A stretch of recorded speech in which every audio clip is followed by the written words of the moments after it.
नमस्कार. देव माझावरती खूप खूप स्वागत आहे. आज आपल्याबरोबर श्री हेमंत बापट आहेत. बापट दादांबरोबर एक स्पेशल एपिसोड वेगळ्या प्रकारे करायचा आहे. तो म्हणजे प्रत्येकजण साधना करतो, पण त्या साधना कशी करायची याच्यासाठी सगळ्यांना विचारत बसतो किंवा यूट्यूबवरती व्हिडिओज बघत बसतो. जेव्हा मी गेल्या 1-1.5 वर्षापासून हे एक ऑब्झर्व केलं की जो तो येतो आपल्या मनातलं सांगून जातो आणि कित्येकदा ते शास्त्राप्रमाणे नसतं, कित्येकदा ते चुकीचं पण असतं. आणि एक दुसरी आणखीन ऑब्झर्वेशन होतं की तुम्ही एका ठिकाणी गेला की मग तिकडे तुम्ही ओढले जाता आणि तुम्हाला तिकडनं सुटका भेटत नाही, कारण ते लोक खरंच तुमच्याशी चांगलं वागतात. तुम्हाला वाटतं की हा आपला नवीन परिवार आहे. पण जी साधना आहे ती प्रत्येकाने आपापली करायची असते. प्रत्येकाचा पिंड वेगळा असतो, प्रत्येकाचा मार्ग वेगळा असतो आणि प्रत्येकाचं प्रारब्ध वेगळं असतं. दादा, आता ह्याच्यामध्ये मी मी माझं हे एक ऑब्झर्वेशन त्या बेसिसवरती गेले 1.5 वर्ष मी स्वामींचं तुम्ही ऑब्झर्व केलं असेल, स्वामींचं थोडंसं साईडला जात आहे. आणखीन रामदास स्वामींचं येत आहे कंटेंट, कारण माझा असा बिलीव्ह झाला त्याच्यानंतर, जसं मी रामदास स्वामींचं चरित्र आणखीन त्यांचे जे दासबोध आहे, मनाचे श्लोक हे वाचत गेलो की तुम्हाला जर स्वामींपर्यंत पोहोचायचं असेल तो मार्ग समर्थांकडून जातो, कारण ते टेक्निकल ऍस्पेक्ट शिकवतात. गाडी कशी चालवायची हे तुम्ही पोथी वाचल्यासारखं झालं, पण गाडीमध्ये ब्रेकचे लायनर कधी बदलायचा आहे जो जो नॉलेज आहे तो समर्थांकडनं मी बघितला की तिकडनं तो मिळतो. म्हणजे तुम्हाला दुसऱ्यावरती डिपेंडंट राहण्याची गरज नाही. आणि काल आमचं जेव्हा डिस्कशन चाललं होतं वैशालीताईंबरोबर, तेव्हा त्यांनी एक शब्द छान सांगितला सद्गुरू वामनराव पैंचा की तूच आहे तुझ्या कर्म, तूच आहे तुझ्या जीवनाचा शिल्पकार. मग आता प्लीज ह्याच्याबद्दल सांगा की आपण हे कसं, आपला रस्ता आपण कसा शोधायचा. श्रीराम. सर्वांना नमस्कार. देव माझा ह्या चॅनल मार्फत जे अध्यात्म लोकांपर्यंत पुरवलं जातं याची सरांना पहिली पावती देतो की मागचा जो पॉडकास्ट प्रकाशित झाला, म्हणजे काही काही प्रतिक्रिया ह्या येत असतात, पण ह्या वेळा बऱ्याच जणांनी जो मला संपर्क साधला किंवा प्रतिक्रिया आल्या, ह्या 50% वर फॉरेनमधनं आल्या, भारताच्या बाहेरनं आल्या. म्हणजे एक आनंदही होतो की एक मराठी चॅनल जो खरंच सेवाच्या अनुषंगाने चालू केलेला आहे, हा 7 समुद्राच्या पलीकडे सुद्धा पोचलेला आहे आणि तिथली लोक सुद्धा हे पूर्ण ज्ञान घ्यायला उत्सुक आहेत किंवा त्या अनुषंगाने स्वतःची त्याच्यामध्ये इंटरेस्ट दाखवतात. आता आपण विषयाला सुरुवात करू की सद्गुरू वामनराव पै हे जेव्हा आपण प्रत्येक असा एक काळ असतो, गुरूंचा काळ असतो असं आपण म्हणू. एक वेळ आसाराम बापूंचा काळ होता की तेव्हा सगळे जे तो उठतोय तो त्यांच्या म्हणजे आश्रमात जा, त्यांची पुस्तकं वाचा, भजन वाचा, ऐका, या अनुषंगाने चाललेला होता. मग काही गोष्टींमुळं ते बाजूला झाले. मग त्याच्यानंतर अजून असे एक दोनदा एक महाराज आले, विदर्भातले आले. मग त्यांची स्वतःचं ज्ञान उत्तम होतं, पण त्यांनी आत्महत्या केली. मग ते आत्महत्या केल्यानंतर तिथं ते कार्य ब्रेक झालं, थांबलं. त्याच्यानंतर आपण एखादा मराठी चित्रपट येतो, देऊळ बंद आला, किंवा अजून मध्ये बाळू मामाच्या नावाने चांग भलं किंवा बाळू मामाची सिरियल होती. तर तेव्हा असं बघितलं की बरीच माणसं मग परत आपण नवीन गुरु बाळू मामांच्या दृष्टिकोनातनं तिथं जायला लागली की मग त्याच्या पुढं अजून मध्ये गजानन महाराजांची सिरियल टी व्हीवर आली होती. मग गजानन महाराजांची मग म्हणजे थोडक्यात सांगायचंय काय की जसं नवीन समोर येतं तसं लोक जुनं सोडून, जे मूळ आहे ते सोडून नवीन लगेच आत्मसात करतात. आणि ह्याच्यामध्ये होतं कसं की आपण जो उद्देशाने आपलं जीवन जगायला पाहिजे तर ते भरकटलं जातं. कारण प्रत्येकाचे विचार वेगळे असतात. साधं उदाहरण, एका वर्गामध्ये 60 विद्यार्थी आहेत, तर सगळ्यांचाच पहिला नंबर येत नाही. शिक्षण किंवा जे गुरुजी शिकवतात ते सगळ्यांना विद्यार्थी सारखीच मिळते, पण प्रत्येकाची आकलन शक्ती ही वेगवेगळी असते. आणि तूच आहे तुझ्या जीवनाचा शिल्पकार हे सद्गुरू वामनराव पै हे मुख्यतः जेव्हा प्रसिद्धीस आले, प्रत्येकाचा एक काळ असतो आणि जीवनामध्ये अशा घटना घडायला लागतात की तेव्हा तो समाजापुढं येतं. की आपले जोशी वडेवाले यांच्या मुलगा ॲक्सिडेंटमध्ये गेला आणि ते खूप मानसिकरित्या ढासळले होते. तर तेव्हा सद्गुरू वामनराव पैंनी त्यांना मानसिक आधार दिला. मी मानसिक आधार एवढ्यासाठी खूप महत्त्वाचा शब्द आहे जो वापरतोय. तर तेव्हा त्यांनी त्यांना असं सांगितलं नाही की तू अमुक पारायण कर, तू अमुक गोष्टी कर, किंवा तुझा हा मातृदोष होता, पितृदोष होता, अमुक होतं तमुक होतं. कारण एक लहान मुलगा आपला ॲक्सिडेंटमध्ये जावा निष्पाप मी एवढ्यासाठी म्हटलं की काही भगवंताकडं निसर्गाचे नियम असे असतात की ते त्याच्या पुढं काही उत्तर नसतात. आपण सहज एखाद्याला म्हणतो की हा पापीच होता त्यामुळं ह्याला त्रास झाला तर काही नवल नाही, पण त्या निष्पाप जीवाला त्यांनी काय कर्म केलं किंवा त्याच्या हातनं काय असं पाप घडलं की त्याला असा दुर्दैवी अंत यावा. मग इथं लोक लगेच बोलून मोकळे होतात. काही नाही, आई वडिलांनी काहीतरी चुकीच्या गोष्टी केल्या असतील, चुकीची कमाई केली असेल आणि मग ते म्हणतात ना की आईबाप करतात आणि मुलांना भोगायला लागतं. एक म्हण आपण लगेच चिकटवून मोकळं होतो. तर तसं काही नाही आहे. कारण काय आहे, ते फक्त कुठं लागू पडतं ते सांगतो. ते फक्त कर्ज, पैशाचं जे कर्ज आहे ना त्याच्यामध्ये हे लागू पडतं की घेतलेले चुकवले नाही तर चुकवायलाच लागतात. ते काय कोणी म्हणायला नको, बँक सुद्धा गॅरंटर म्हणून लिहून घेते. त्यामुळे तो कुठेही संबंध जोडायचा नाही. आणि तेव्हा सद्गुरू वामनराव पैंनी जेव्हा हे त्या बाहेर काढलं त्याला, आणि तेव्हा मला आठवतंय की त्यांची टी व्हीवर मुलाखत झाली होती त्या जोशींची ह्याला. आणि एका गुरूंनी कसं एखाद्याला म्हणजे जो अडचणीत होतो त्याला बाहेर काढायला लागलं किंवा ते बाहेर पडले. आज आपण जोशी वडेवाल्यांच्या जेवढ्या शाखा बघतोय ह्या नंतर त्यांनी काढलेल्या आहेत, आधी काढलेल्या नव्हत्या. तर त्या अनुषंगाने प्रत्येक गुरुचं खरं तर वास्तविक काम आहे की येणाऱ्या आपल्या प्रत्येक भक्ताला, शिष्याला मार्गस्थ करायचं, की कुठल्याही प्रकारे तांत्रिक मांत्रिक गोष्टीच्या पाठीमागं न लावता अध्यात्मातलं मूळ काय आहे, अध्यात्मातला गाभा काय आहे, जीवन काय आहे हे त्याला समजवलं. म्हणजे आता काय समजवलं सद्गुरू पैंनी हे माहीत नाही, पण मनाच्या शास्त्राच्या अनुषंगानेच त्यांना संबोधित केलं असेल किंवा त्यांना समुपदेश केला असेल. म्हणून हे त्यातनं उत्तम प्रकारे बाहेर पडले. मग नंतर सगळीकडनं त्यांनी ब्रँचेस काढल्या आणि आपण जर बघितलं की त्यांच्या काही आउटलेट्समध्ये वामनराव पैंची वाक्य लिहिलेली आहेत की आपण जीवन कसं जगावं ह्याच्या दृष्टीने. तर ही गोष्ट खूप महत्त्वाचं आहे. पण मग जसं त्यांचं निधन झालं मग ते बाजूला पडले, मग परत त्याची जागा दुसऱ्यांनी घेतली. आणि आता तर म्हणजे आपण त्याच गोष्टीवरती तो आपण म्हणतो ना की ते एकाच कपड्याला किती साबण लावणार अनंत. तर तसं ते आता गुरुतत्व हे घिसपीठ झालेलं आहे.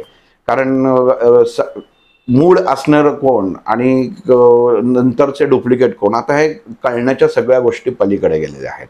कारण प्रत्येक जणांना फक्त प्रसिद्धी हवी आहे आणि मी कशा प्रकारे काम करू शकतो. म्हणजे माझ्या गुरूंना मी जेव्हा आमचं बोलणं व्हायचं तेव्हा मी हा प्रश्न विचारायचो की अमुक एखाद्या माणसाने जर सांगितलं की तू एखाद्या संकटात आहेस तर तू अमुक कर, आणि ते झालं की तो माणूस मोठा होतो. की बघा काय होतं, आपण फोनवर किंवा कॉन्टॅक्टमध्ये होतो किंवा एखादं आपण रिव्ह्यू टाकतो त्याच्यामध्ये की मी अमुक ह्यांना संपर्क केला आणि माझ्या जीवनातली अडचण दूर झाली, तर त्यामुळे मी तुमचं खूप खूप आभारी आहे वगैरे.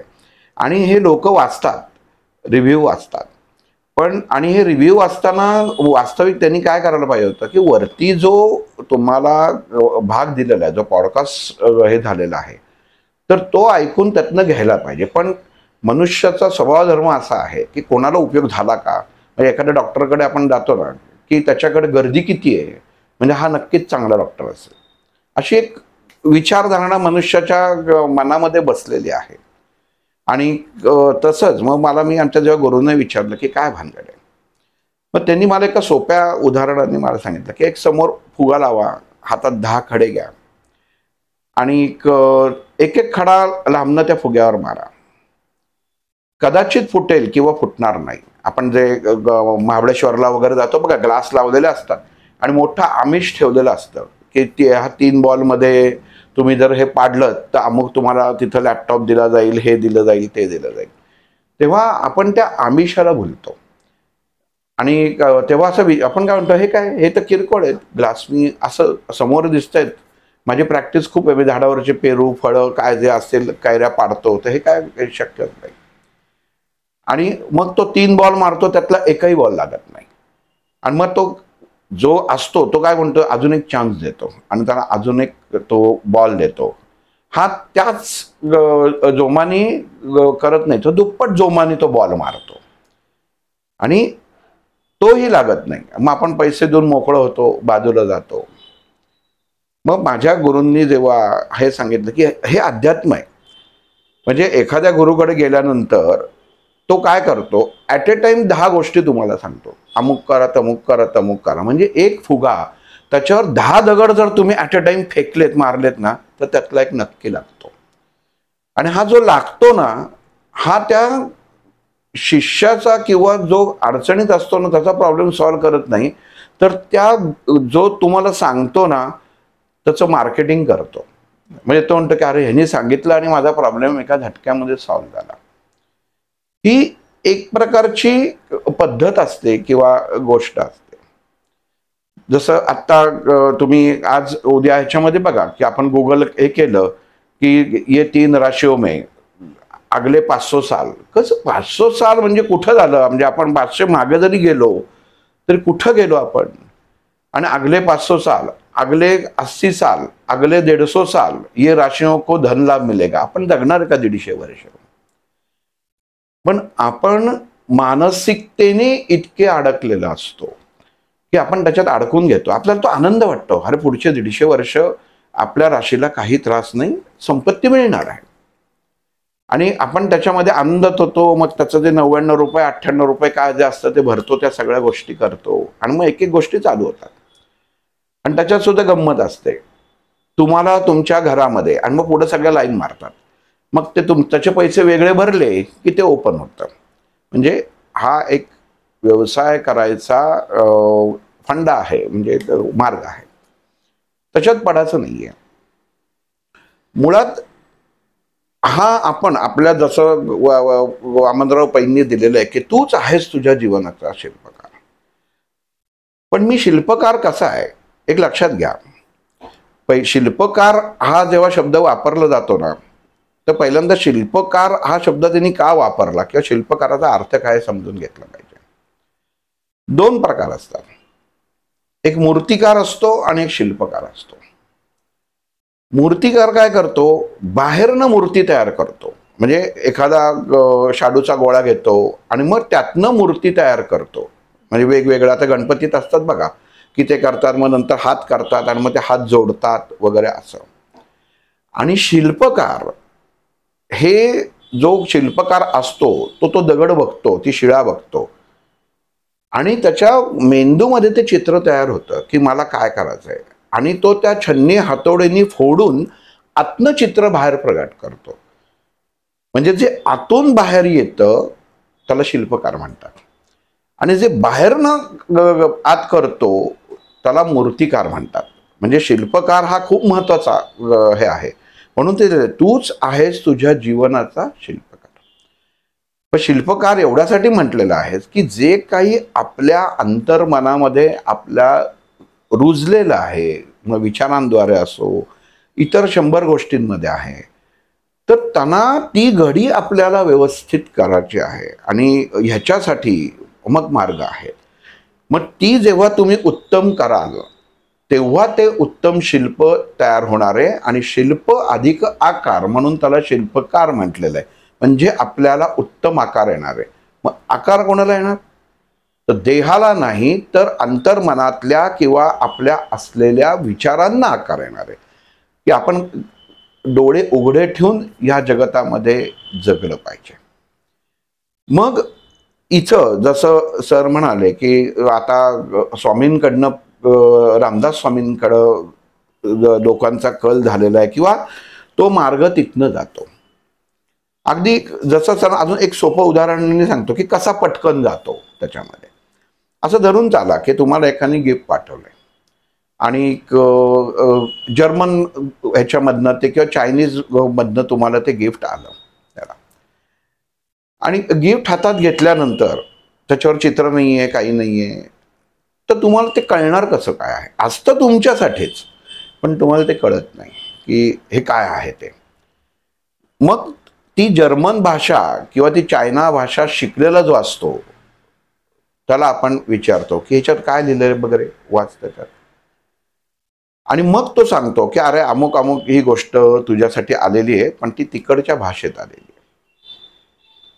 मग तो हे ज्ञान जो प्रदान करतो तो रामदास आहे. आणि जे गिफ्ट आलेली आहे तुम्हाला हे तुमचं ध्येय आहे कारण ते तुमच्या हातात असून तुम्हाला प्राप्त नाहीये. असे आपल्या हातात अनेक गोष्टी असतात. मुळामध्ये येणारे प्रॉब्लेम काय आहेत? पहिला प्रॉब्लेम की लग्न होत नाही. दुसरा प्रॉब्लेम लग्न झालं पण मूल होत नाही. तिसरा प्रॉब्लेम लग्न झालं, मूल झालं पण डिवोर्स पर्यंत गेलेलं आहे. चौथा प्रॉब्लेम मुलं विचारत नाहीत किंवा घरामध्ये आजारपण आहे. पाचवा प्रॉब्लेम कोणीतरी काहीतरी आमच्यावरती करणी केली आहे असं सारखं वाटतंय. सहावा प्रॉब्लेम मानसिक संतुलन बिघडतं की मला कोणीतरी काहीतरी करतंय, म्हणजे काहीतरी गोष्टी होत आहेत. सातवा प्रॉब्लेम व्यवसाय नीट होत नाही, नोकरी नीट होत नाही. आणि आठवा प्रॉब्लेम सगळं आहे पण मनाला शांती नाही. हे 8 प्रॉब्लेम जर सोडले तर ह्याच्या व्यतिरिक्त किंवा 9वा अजून एक आहे की कॅन्सर. आता जो सगळ्यात कॉमन झालेला आहे की कॅन्सरच्या ह्याच्यासाठी मी काय करावं किंवा काही नाही, जे आपण घरात आजारी माणूस आहे त्याच्यासाठी काय करावं. हे जे कॉमन 9 प्रॉब्लेम आहेत ना, हे कॉमन 9 प्रॉब्लेम जीवनामध्ये ह्या भारतीय मार्केटमध्ये पैसा मिळवून देणारं सगळ्यात मोठं साधन आहे की ज्याच्यामुळं ह्या व्यापाऱ्यांना मग हे ज्योतिष सांगणाऱ्यांना ह्याच्यातनं पैसा मिळतो. ह्या 9 प्रॉब्लेम्समधनं. ह्याच्या बाहेर काही प्रॉब्लेम नाही आहेत. पण आपण कधी विचार करतो का की हे आपल्या जीवनामध्ये का आलेलं आहे किंवा हे नवीन आलंय का? आपण आजारी पहिल्यांदा पडलोय का? आपल्या ह्याच्यामध्ये अडचणीमध्ये प्रॉब्लेम्स येत आहेत, म्हणजे आपण का आपल्याला नोकरीमध्ये अडचणी येत आहेत, का आपला बिझनेसमध्ये येत आहेत. म्हणजे ह्या व्यावसायिक दृष्टिकोनातनं विचार न करता आपल्याला फक्त ताबडतोब हे जे रोजचं आपण बघत असतो त्याच्यावरती त्याला स्वाधीन होतो. आणि मूळ जी गोष्ट असते ती तुमच्यापाशीच असते, ती तुम्ही कधी मिळतच नाही किंवा ती डावलली जाते. आणि जेव्हा मनामध्ये किंवा विचारांमध्ये अनंत गोष्टी साठलेल्या असतात ना, तेव्हा तुमचा मेंदू किंवा विचार काम करत नाही. एक लक्ष आपण एक असं करू की एखादा माझ्याकडं एक जण आलेला, आता एक मला आत्ता सांगतो, एक उस्मानाबादमधनं एकाने मला फोन केला होता आणि आवाजावरनं शेतकरी वगैरे असतील. असं धरून चाललो की मी त्यांना म्हटलं पत्रिका पाठवा. पत्रिका बघितली आणि त्यांना सांगितलं की अमुक एक पोथी तुम्ही वाचा म्हणजे तुमची अडचण दूर होईल, किंवा अमुक एक स्तोत्र तुम्ही म्हणा म्हणजे तुमची अडचण दूर होईल. हा तुमच्यासाठी असलेला उपाय आहे. आता गंमत बघा की ज्याला वाचताच येत नाही किंवा ज्याला काही कळत नाही त्याला जर मी अशी गोष्ट जर त्याच्या हातात थमवली की तू हे कर, तर त्याचा उपयोग होणार आहे का? कित्येक आपण स्तोत्र मंत्र वाचत असतो, जर शाळेत असलेल्या कविता आपल्या पाठ होतात तर एवढ्या वर्ष वाचून ती स्तोत्र मंत्र आणि पोथी पाठ होणं पाहिजेच, म्हणजे आपण कारण रोज वाचत असतो. पण ती वाचत का की पाठ का होत नाहीत? तर त्याचं कारण असं आहे की आपलं मन त्याच्याशी एकरूप होत नाही. कारण मी कशासाठी वाचतोय हे आपल्याला बसतानाच आपण सांगतो. माझ्या मुलीचं लग्न ठरत नाहीये म्हणून महाराज हे मी वाचतोय, तर मी अगदी नित्यनियमाने वाचेन, तिचं लग्न ठरू दे. मग असं जर होत असेल तर मग ती गोष्ट कार्यान्वित होत नाही. म्हणून वामनराव पैंनी सांगितलं की तू तुझ्या जीवनाचा शिल्पकार आहे. मग जे माझं जीवन, मी जे रोजच्या जीवनात जगत असतो, ज्या गोष्टी करत असतो ना, त्याच्यावरती आपल्याला प्रकाश टाकणं गरजेचं आहे. आता जसं सर म्हटले की दासबोध, ह्याच्यामध्ये दासबोध या शब्दाचा अर्थच बघा, दासाला झालेला बोध. मग दास कोण आहे? तर रामदास स्वामी आहेत. दास म्हणजे तुम्ही मी नाहीये, तर हा दास म्हणजे रामदास स्वामी आहेत. म्हणजे रामदास स्वामी हे रामाचे दास होते आणि त्यांना जो जीवनाचा बोध झाला तो त्यांनी त्या दासबोध या ग्रंथामार्फत समाजापर्यंत पोचवला. आणि पोचवताना बघा इतका उत्तम पोचवला की त्याच्यात समास आहेत.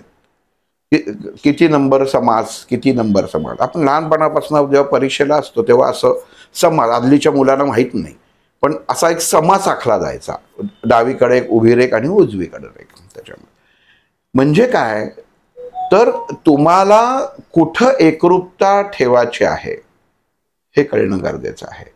म्हणजे आपल्याला जे आपण जिथं सुरुवात करतोय की तिथं लिहिलेलं असतं की आन्सर 1, मग त्याच्यानंतर आणि मग उत्तर लिहिलेलं असतं.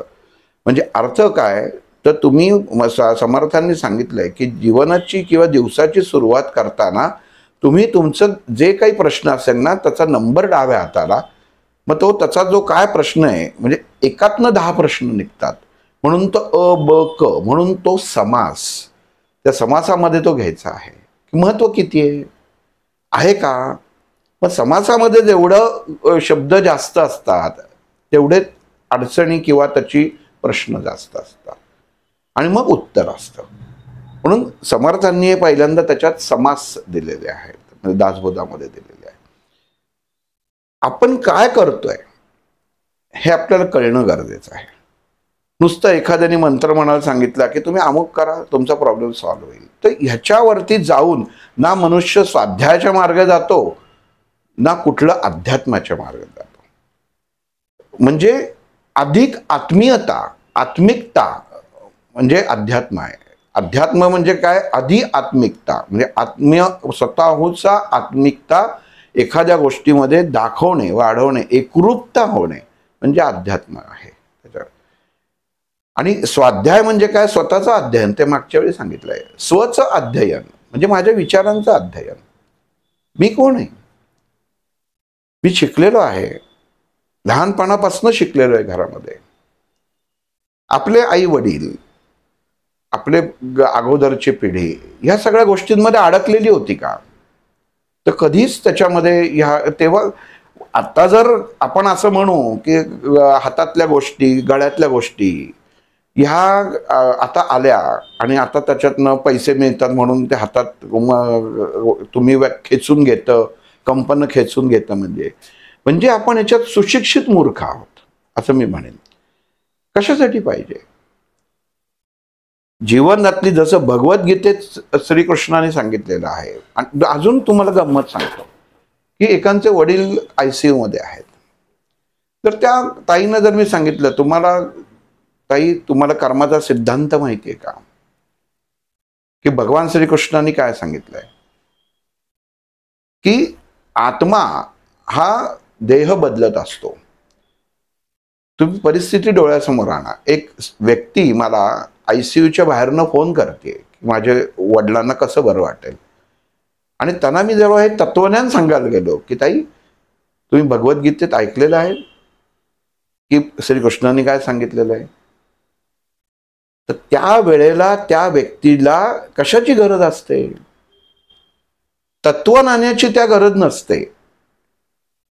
त्यावेळी त्या व्यक्तीला एवढंच माहिती असतात की माझे वडील आत्ता व्यवस्थित कसे होतील आणि माझ्या वडिलांना याच्यातनं आत्ता सुटका कशी होईल हा विचार त्या माणसाच्या मनात असतो.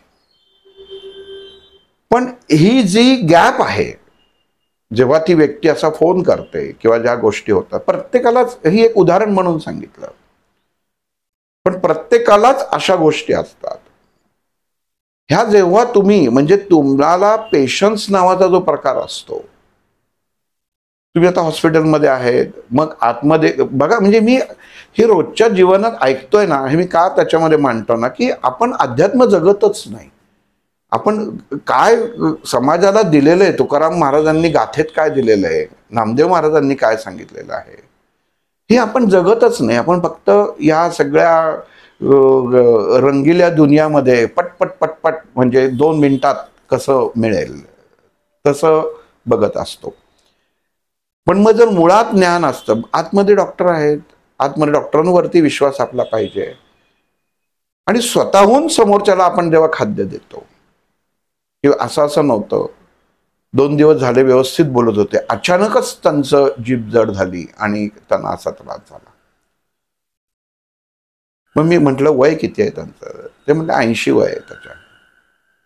म्हटलं बर, मग वय वर्ष 80 असताना घरामध्ये व्यक्ती असताना म्हटलं काय करायचं ते म्हणजे काही नाही, रिटायर होते. घरात आम्ही नवरा बायको दोघंही कामावर, दोघंही डॉक्टर, नवराही डॉक्टर बायकोही डॉक्टर. मी हे उदाहरण मुद्दाम सांगितलं, नवराही डॉक्टर बायकोही डॉक्टर, दोघंही MD आहेत आणि त्यांचेच वडील ICU मध्ये आहेत आणि हे डॉक्टर म्हणजे ज्याला सगळं ज्ञान प्राप्त आहे वैद्यकीय क्षेत्राचं, ते इथं आले, म्हणजे त्या इथं ह्या पर्यंत आले आणि म्हणाले की कुठला दोष वगैरे राहिलेला नाहीये ना. मी डॉक्टरांना म्हटलं, डॉक्टर साहेब 80 वर्षाच्या आयुष्यामध्ये मनुष्यांनी त्यांची कुठली म्हटलं इच्छा राहिली आहे का, किंवा ह्याच्यामध्ये काही आहे का? त्यामुळे नाही नाही, उत्तम छानपैकी सगळं हे केलेलं आहे, काही नाही, उत्तम आयुष्य जगलेलं आहे. तेच म्हणे हा वाईट वाटतं ना की सगळं व्यवस्थित चालू असताना अचानक असं त्यांना एकदम का ब्लड प्रेशर वाढला असावं.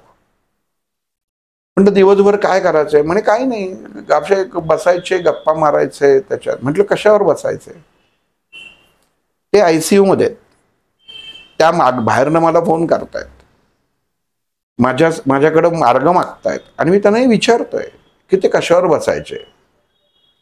म्हणजे काही नाही, त्यांना बसायला ते आवडायचं. आधी ते नोकरीत होते तेव्हा आमच्याकडे सरकारी बंगल्यामध्ये ती अशी ह्याची खुर्ची मिळते ना, तशी खुर्ची आम्ही त्यांना घेऊन दिलेली आहे, त्याच्यात ते बसतात आणि मग काय पेपर वाचणं वगैरे काही थोडंसं इकडं काही असेल तर झोपतात. म्हटलं नोकरी कुठं करत होते, म्हणे ऐका ना सर, मला सांगा ना काय हे जे असेल ते काय म्हणजे काय करावं लागेल. म्हटलं मी तुमचंच काम करतोय, ते ठीक, नोकरीत काम काय करायचं. ते म्हटले अकाउंटंटमध्ये होते आणि त्यांच्याकडं व्हाउचर्स किंवा ज्या येणाऱ्या माणसांचं जे रेकॉर्ड असतं ते घ्यायचं आणि ते द्यायचं, असं काम त्यांचं होतं. म्हटलं बर, आता ब्लड प्रेशर कधीपासून लागलं. म्हटलं काही नाही, ब्लड प्रेशर तसं थोडंसं हे होतं, पण रिटायर जसे झाले आणि रिटायर झाल्यानंतर मग माझी आई गेली आणि मग त्याच्यानंतर थोडंसं ते म्हणजे ते असेच झाले, असे शब्द त्यांचे जे होते तेच मी सांगतोय. तर म्हटलं बर, म्हटलं ठीक आहे. म्हटलं त्यांना जाऊन सांगा की आता आपल्याला बाहेर फिरायला जायचं आहे, तुम्ही एखादी नोकरी तुमच्यासाठी बघते किंवा ह्याच्या. म्हणजे मला म्हणे कळलं नाही सर काय सांगायचं.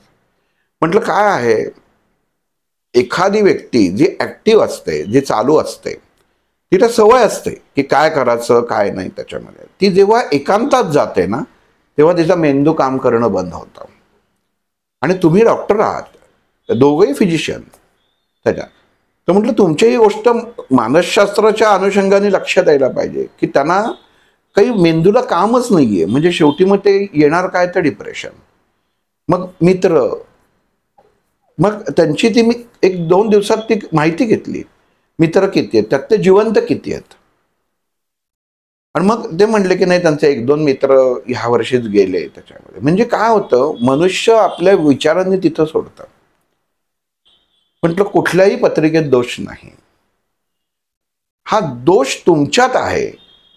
कणखरतापणा आपल्यामध्ये, आपण वाक्य आहे ना की तू तुझ्या जीवनाचं शिल्पकार आहे, ते आपल्यातलं जर बाहेर काढलंच नाही, बोललंच नाही, म्हणजे जे आजारी पडले त्यांनाही बोलणं गरजेचं प्राप्त होतं. जीवनात जमलं नाही त्यांना की आपण कधी पुस्तक वाचताना म्हटलं काही अध्यात्माची पुस्तकं वगैरे वाचतात का, ते म्हटले होते बेलसरांचं गोंदवलेकर महाराजांचं आहे तर ते तेवढं ते वाचतात आणि रामरक्षा म्हणतात एवढ्याच्या.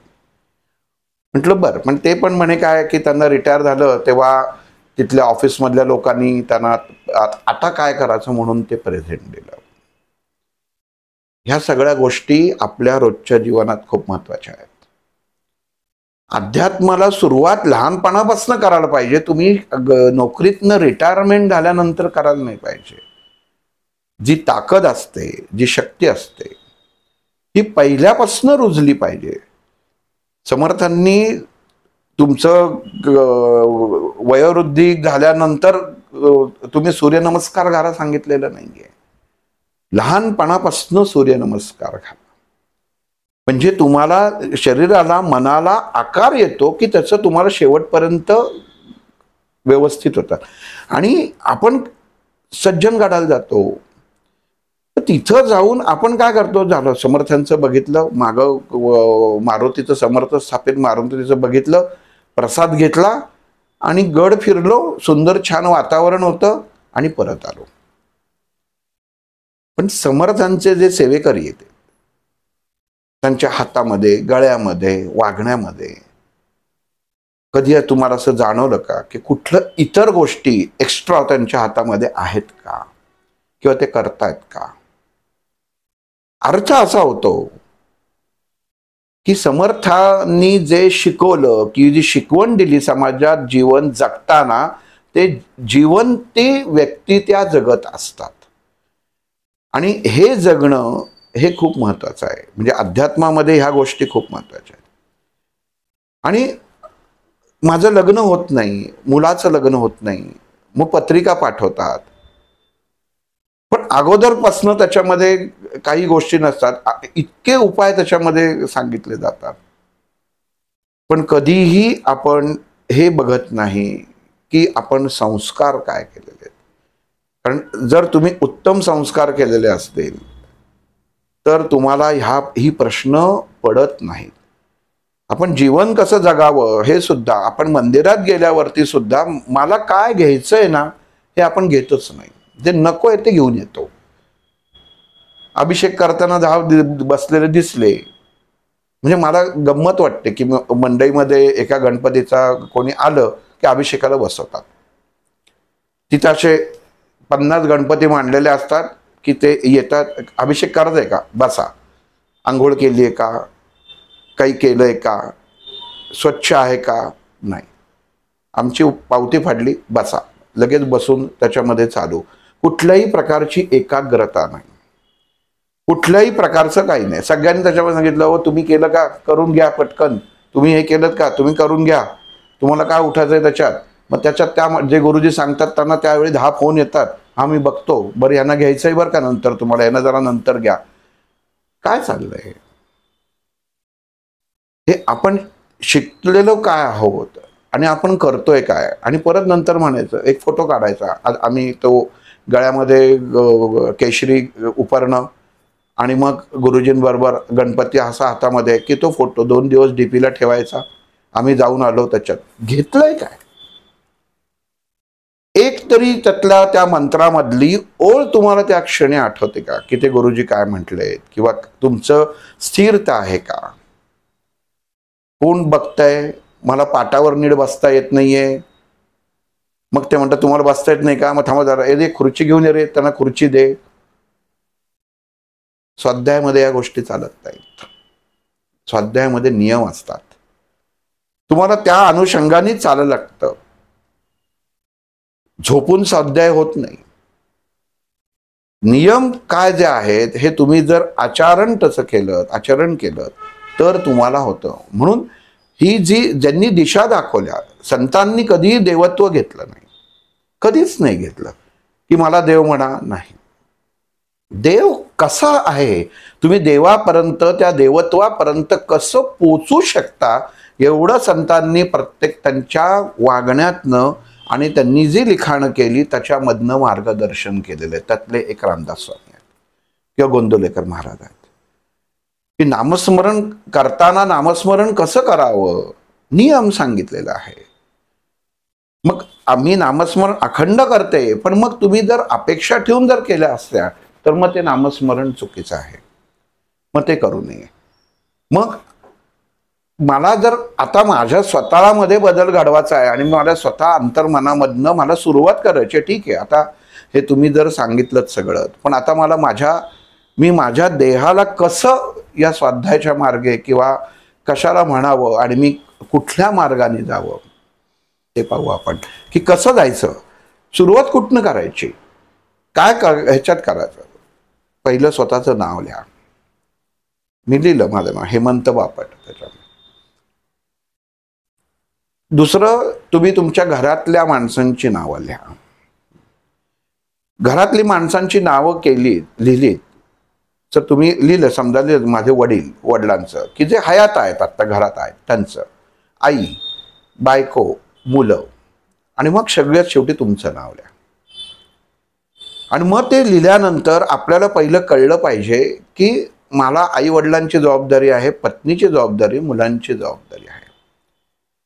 आणि हे जबाबदारी करताना मला किती कमाई झाली पाहिजे, माझं किती उत्तम प्रकारे मी कमाई करून किंवा त्यांना माझ्या मुलांवर संस्कारित करू शकेल, हा विचार पहिला करायला पाहिजे.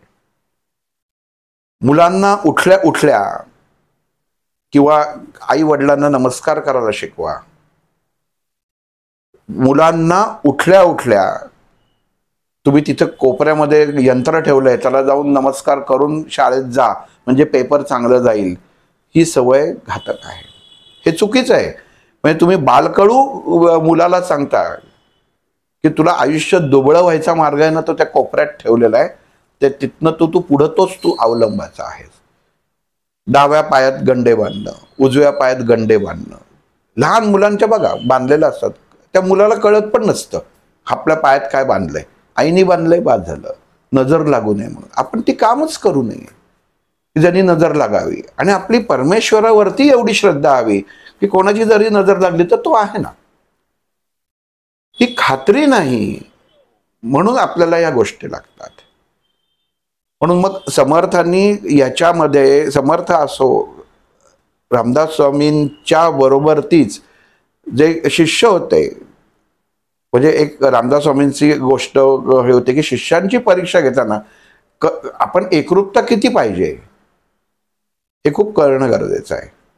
त्यांनी आंबा मांडीला बांधला, सांगितली होती बहुतेक गोष्ट मी, पण एका सेकंदात सांगतो. आंबा बांधला आणि तो वस्त्राने झाकला आणि सगळ्या शिष्यांना बोलवलं की हा आंबा इथं, मला आंबा नाही सांगितलं, त्यांना सांगितलं मला गळू झालाय आणि मला वैद्याने असं सांगितलेलं आहे की तो जो कोणी तुमचा शिष्य चोखेल, हे प्रभू रामचंद्रांनी मला काल रात्री स्वप्नात सांगितलं की जो शिष्य ते चोखेल तो शिष्य तुमचा खरा शिष्य. आता बघा, डोळ्यासमोर आणा, एखाद्याला गळू झालाय आणि तुम्हाला तो तोंडाने चोखाचा आहे आणि काढायचा आहे, तर तुमच्या मनामध्ये काय विचार येईल? एकही शिष्य पुढं आला नाही, पण कल्याण आला. तो म्हटलं महाराज एवढंच ना. महाराजांजवळ आला, त्यांनी तो वस्त्राला मुख लावलं आणि ते चोखायला सुरुवात केली. वास्तविक तो आंबा होता. सगळ्या विद्यार्थ्यांना कळलं की यांनी आपल्याला फसवलं आणि आंबा दिला नाही, पण यांनी गुरुवरती श्रद्धा होती आणि त्या मार्गाने तो चालला आणि तसं तसं नंतर आपल्याला सगळ्यांनाच माहिती आहे कल्याणचं काय झालं, कल्याणच झालं. पण इथं जेव्हा समर्थांनी सांगितलं की प्रभू रामचंद्रांनी सांगितलं की गुरु आता विद्यार्थ्यांची परीक्षा घेताना ह्या पद्धतीने घे, मग आपण म्हणतो की ही गोष्ट जी आहे एखाद्याला घडवायचं असेल तर गुरु ह्या पद्धतीने परीक्षा घेतात, पैशाने घेत नाही. कोण किती पैसे देते आणि काय घेतं तर पैशाने परीक्षा होत नाही. पादुका पूजन करताना कोण जास्त भोग देतोय, कोण जास्त उच्च प्रतीचं अत्तर वस्त्र आणतोय, सगळ्या करतोय, तर त्यांनी ही तुमची गुरुतत्वाची परीक्षा होत नाही. आणि इथं म्हणून ही दोन नावं मी मुद्दामून घेतोय, सद्गुरू वामनराव पैंचं. कुठेही भापका नाही, काही नाही, काही नाही, सहजता. तुमच्यात जे आहे ना तेच फक्त त्यांनी तुमच्यातनं बाहेर काढलं आणि तुम्हाला दाखवलं. हे तू आत्तापर्यंत बघितलंच नव्हतंस. तुम्ही आरशासमोर उभे राहा, तुम्ही काय बघता आरशासमोर? फक्त तोंड बघता की मी कसं बघणार, म्हणजे मी कसं दिसते एवढंच तुम्ही बघणार. ह्याच्या व्यतिरिक्त तुम्ही कधी बघता का माझा दंड कसा दिसतोय, माझं पोट कसं दिसतंय, म्हणजे पाय कसे दिसतंय? बघत नाही. चेहरा कसा दिसतोय, म्हणजे जे धोका देतं, जे फसवतं ना, तेच तुम्ही फक्त बघता. मग इथं सद्गुरू सांगतात की अंतर्मनामध्ये झाकून जो बघतो ना तो खरं अध्यात्माच्या जवळ जातो. म्हणून अंतर्मनामध्ये झाकून बघणं माणसाला गरजेचं असतं. मग अध्यात्माची सुरुवात, आता माझ्याकडे प्रॉब्लेम आहेत, आपण असं धरू की निम्मी माणसं, तर ठीक आहे आजपासून तुम्ही म्हणताय ना तर मी हे ग्रंथ वाचायला सुरुवात करते किंवा ह्याच्यात. आपण महाराष्ट्रात आहोत, उद्या ही गोष्ट तामिळनाडू असेल, कर्नाटकात, तिथले काही ग्रंथ मला माहीत नाहीत. भगवद्गीता सगळ्यामध्ये आहे हे एवढं मला माहिती आहे. पण मग तिथल्या जसं प्रदेश हे करून दिलेले आहेत राज्य, आणि तिथं प्रत्येक ठिकाणी जसं बाळेकुंदरी महाराज, पंत महाराज आहेत, त्यांनी काही नियम किंवा त्याच्या अनुषंगाने घालून दिलेले आहेत, ते त्यांनी अवलंबावे.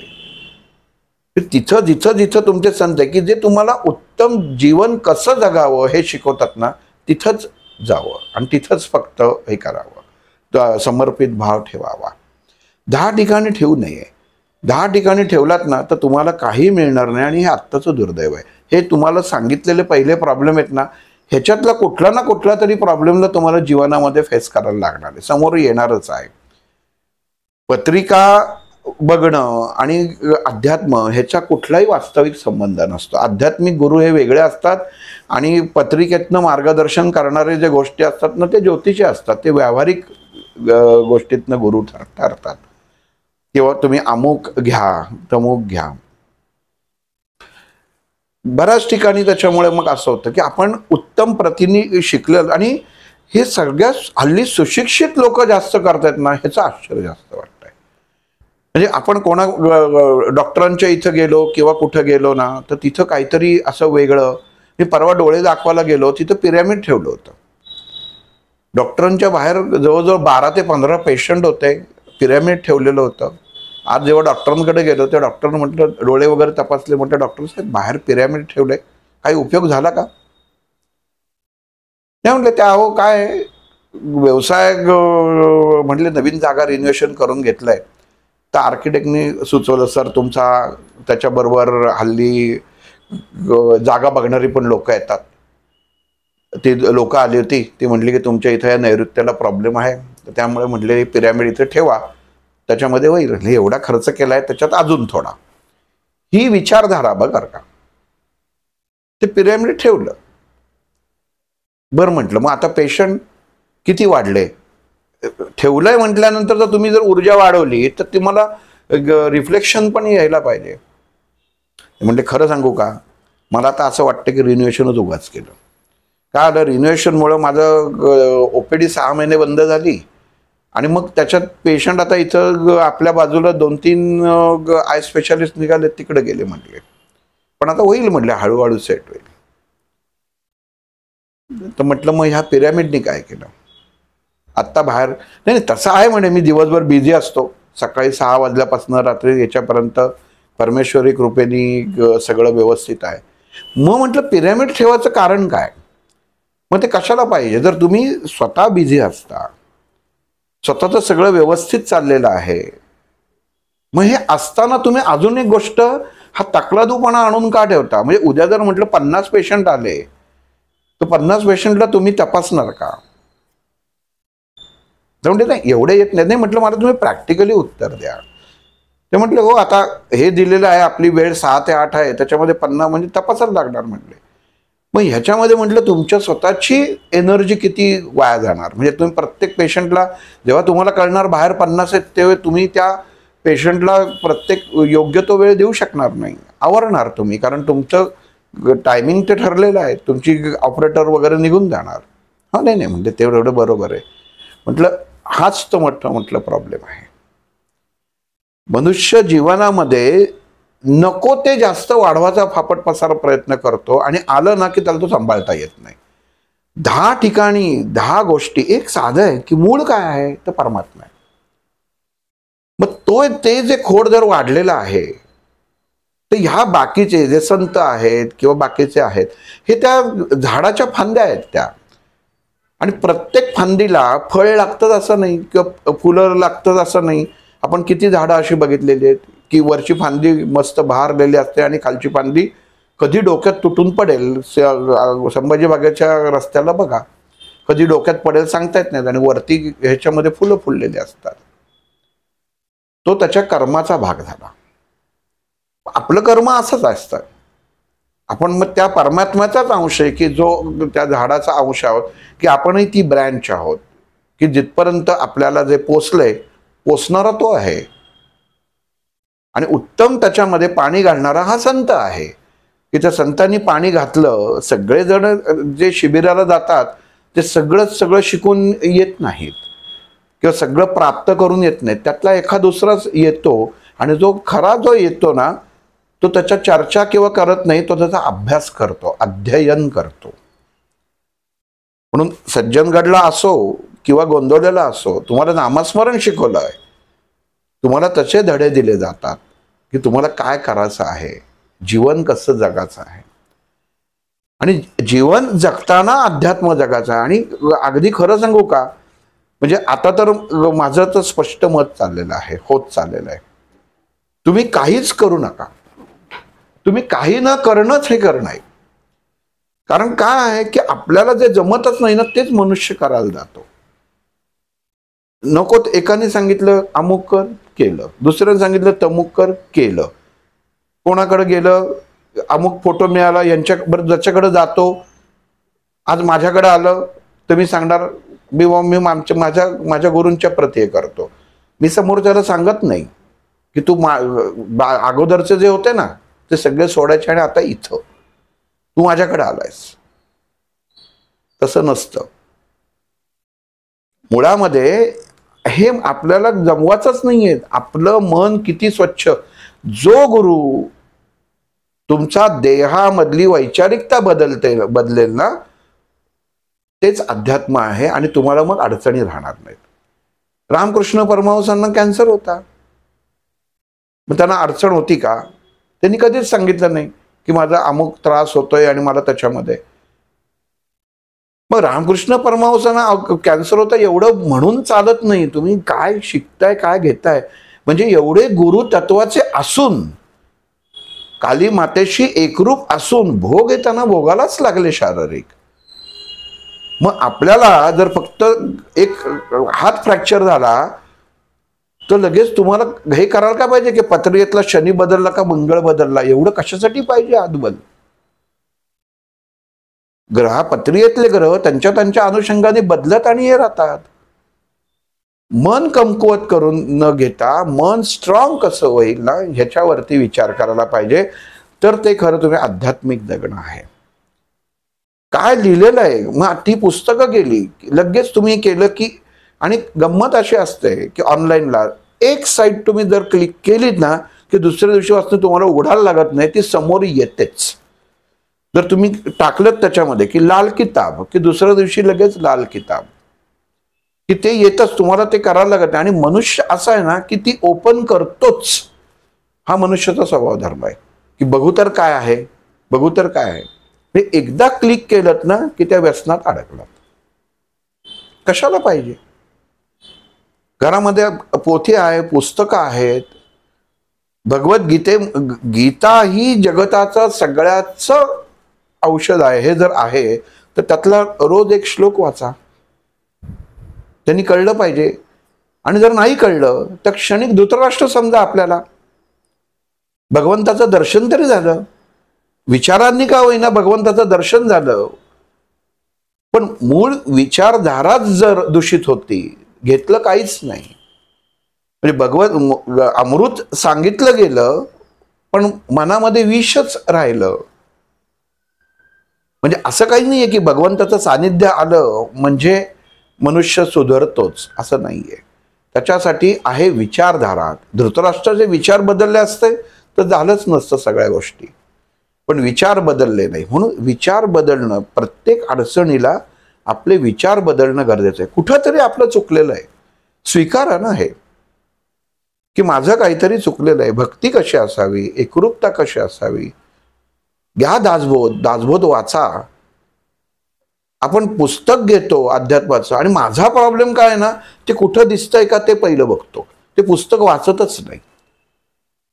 कशातनं बघून आपल्याला काय अडचण निघतायत का, मग राजयोग काय, कर्मयोग काय, ज्ञानयोग काय, ह्याचा अर्थच नाही करत. आणि शुद्ध मराठी दिलेलं आहे, सोप्या भाषेत सांगितलेलं आहे. मग त्याच्यातनं काही आपण शिकायचंच नाही. कारण काय, एवढा मोठा ठोकळा वाचणार कोण? मग ते नंतर सुद्धा बघ किती अजून काय त्याच्यातनं तुमच्या त्या PDF आल्या, मोबाईलवर वाचत. पण आमच्या समोर आम्हाला गेम खेळायला वेळ आहे, त्याच्यामध्ये आम्ही अर्धा पाऊण तास गेम खेळतो. पण वाचन काही जर असेल तर मी एक पुस्तक काढून काही वाचू शकत नाही.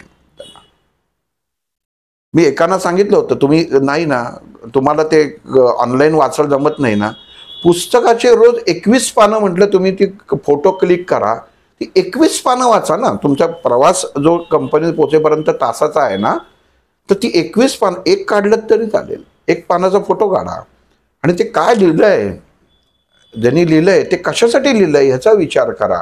म्हणजे तुम्ही त्या अध्यात्मात शिराल. ते शिरणारच नाही. तूच आहेस तुझ्या जीवनाचा शिल्पकार. ह्याचा अर्थच असा आहे की आपणच आपल्याला अंतर्मनात शोधलं पाहिजे, बाहेर शोधायला जाऊ नका. परमेश्वराने देतानाच सगळी तुम्हाला लाखोपती करून पाठवलं. म्हणजे मी काय म्हणत असतो की माझ्याकडे काय सांगावं, पैसेच नाही, काहीच नाहीये. म्हणजे सध्या अवघड चालू आहे. म्हटलं काय चालू आहे अवघड? दोन्ही किडन्या व्यवस्थित आहेत, दोन्ही डोळे व्यवस्थित आहेत, जे तू विकू शकतोस त्या गोष्टी तुझ्याकडे आहेत ना. आपण म्हणतो ना की संकट आलं की मनुष्य दागिने विकतोय, विक एक किडनी, घे, त्याला 2-2.5 लाख रुपये तुला मिळतील. नाहीतरी तू जीवनाला कंटाळलाच आहेस, मग ती विक. जर ती विकायची नसेल तर काम करणं प्राप्त आहे, काम कर ना. कुठल्या देवाला जाऊन उधर उसनवारी घेऊन नारळ फोडण्यामध्ये काही अर्थ आहे का, किंवा त्याच्यासाठी काही आहे का? परमेश्वराने तुला शिक्षित केलेलं आहे, तू शिकलेला आहेस. नाही मी शिकलेलो नाहीये, मला वाचता पण येत नाहीये, कुठल्या तरी हॉटेलमध्ये जाऊन टेबल तरी पुसू शकशील ना, हे तरी कर ना. काम कुठलंही करू शकतो, पण नाही, आम्हाला रेडीमेड रेमेडी अशी द्या की त्याच्यामध्ये होईल सगळ्या गोष्टी. तर तसं नाही होत. मग तो वर्ग वेगळा, आपण तो वर्गामधनं करू नये. दुसऱ्यांनी काही सांगतायत ना ते करू नये. आणि जेव्हा आपण 4 ठिकाणी जायला लागतो ना, तेव्हा समजावं की आपलं मन कमकुवत आहे. हा जो व्हिडिओ जे ऐकतील की 4 ठिकाणी जातो आपण, यांचंही ऐकतो, ते सांगतात ते मी करते, हे सांगतात तेही मी करते ना, याचा अर्थ तुम्ही तुमच्या स्वतःला त्या गाळामध्ये अडकवून घेताय. नाही, पण त्यांनी काही आम्हाला पैसे वगैरे काही त्याच्यामधनं घेतलं नाही किंवा काही हे केलं नाही, पण सांगितलं अमुक स्तोत्र वाच, तमुक स्तोत्र वाच, ते नाही. पण कशासाठी? तुम्हाला जर 10 वेळा सांगितलेलं आहे किंवा जे आपल्याला शास्त्रात सांगितलेलं आहे, कुलदेवता आपण का म्हणतो, त्या कुलदेवतेचं स्मरण करा ना, त्याचं स्तोत्र वाचा. सगळ्यांचं मूळ तिथं दिलेलं आहे, तर ते तिथनं सुरुवात करा ना. बाकी त्याच्यामध्ये तुम्हाला कळतंय का त्यांनी काय सांगितलं? एखाद्याने सांगितलं की चंडिका स्तोत्र वाचा, की हो का बरं, मग आपण त्याच्यावर सर्चिंग करतो किंवा चंडिका स्तोत्र, मग ते सांगतात थांबा जरा मी तुम्हाला सांगतो माझ्याकडचं देतो, मग ते त्यांच्याकडचं देतात. मग शब्दावरती दाब आपल्या लक्षात यायला पाहिजे. मग तो आपल्याला कळतो का? तर नाही. मग आपल्याला ते कळत नाही. मग जे शब्द दीर्घ असतात ते आपल्याला वाचताच येत नाही, ते आपण सोडून देतो. म्हणजे एखाद्याला सांगितलं की जरा हृदय हा शब्द लिहि रे, हृदय म्हणू शकतो, पण हर रू कसं काढावं काही वेळा माणसाला आठवत पण नाही, ते कसं लिहावं. मग ते जे स्तोत्र आहे कशाला पाहिजे ते त्याच्यामध्ये, ते चंडिका स्तोत्र सांगणार का? तर तुमची घरामधली ऊर्जा वाढावी म्हणून. मग तेव्हाच दुसरे जर सांगणार की नाही तुम्ही गुरुचरित्राचं हे स्तोत्र वाचा, म्हणजे एक ऊर्जा वाढवणार, एक तुम्हाला स्थिर ठेवणार. म्हणजे दोन्ही शक्तींचं एकत्रीकरण आल्यानंतर दोन्हीचा स्फोट होणार, म्हणजे कशाचाच वापर नाही. आणि त्याचं कारण, त्याचं जो दुष्परिणाम होतील ते तुमच्या देहावर पडणार. आणि आम्ही फक्त आता जून महिना आलेला आहे, आता उद्या वटपौर्णिमा आहे. म्हणजे उद्या बघा, म्हणजे नवीन लग्न झालेले आहेत की त्या सासू सांगतात अगं तुला हे घेऊन जायचं आहे, पण वटपौर्णिमा हा आपल्या स्वाध्यायाचा एक भाग आहे. कशासाठी दिलेला आहे? तर ज्या स्त्रियांचा मूल होत नाही किंवा जी स्त्री लग्न झालेली असते ना, तर तिच्या जे वडाचं झाड असतं त्या वडाच्या झाडाचा एक गुण आहे की त्या झाडाला स्पर्श झाला की त्या झाडामधल्या कंपनांनी स्त्रीचा गर्भाशयाची अवस्था ही उत्तम होते. त्याच्यात जर काही दूषितपणा असेल ना तर तो निघून जातो. म्हणून ती, आणि तेव्हा ज्या चंद्राचं पूर्ण बळ लागतं ना ते चंद्रबल पूर्ण असतं. म्हणून त्या वटपौर्णिमेमध्ये आपण तो धागा घेऊन ते बांधला जातो. कारण जे धागा म्हणजे काय, कापसाचा सारखा धागा असतो दोऱ्याचा. तर धागा हे तुमचा एक प्रवाह असतो. म्हणजे ट्रान्सफॉर्मर बसवलाय कुठं, कोयनानगरला, आपल्या घरात बल्ब लागतो कसा, ती मधली जी तार येते ती जी सप्लाय पाठवते, तसंच हा धागा हे करतो, काम करतो. आणि त्या स्त्रीच्या जनन मार्गामध्ये स्वच्छ करतो आणि ती बीज उत्पन्न करायची कंपन निर्माण करतो जे वडाच्या झाडामध्ये आहेत. पण म्हणून रोज केलं की होत नाही. विशिष्ट तो अभ्यास करून जुन्या काळी हा दिवस काढलाय, त्याच्यामुळे त्या गोष्टी केल्या जातात. मग हे आपण लक्षात घेतलं पाहिजे.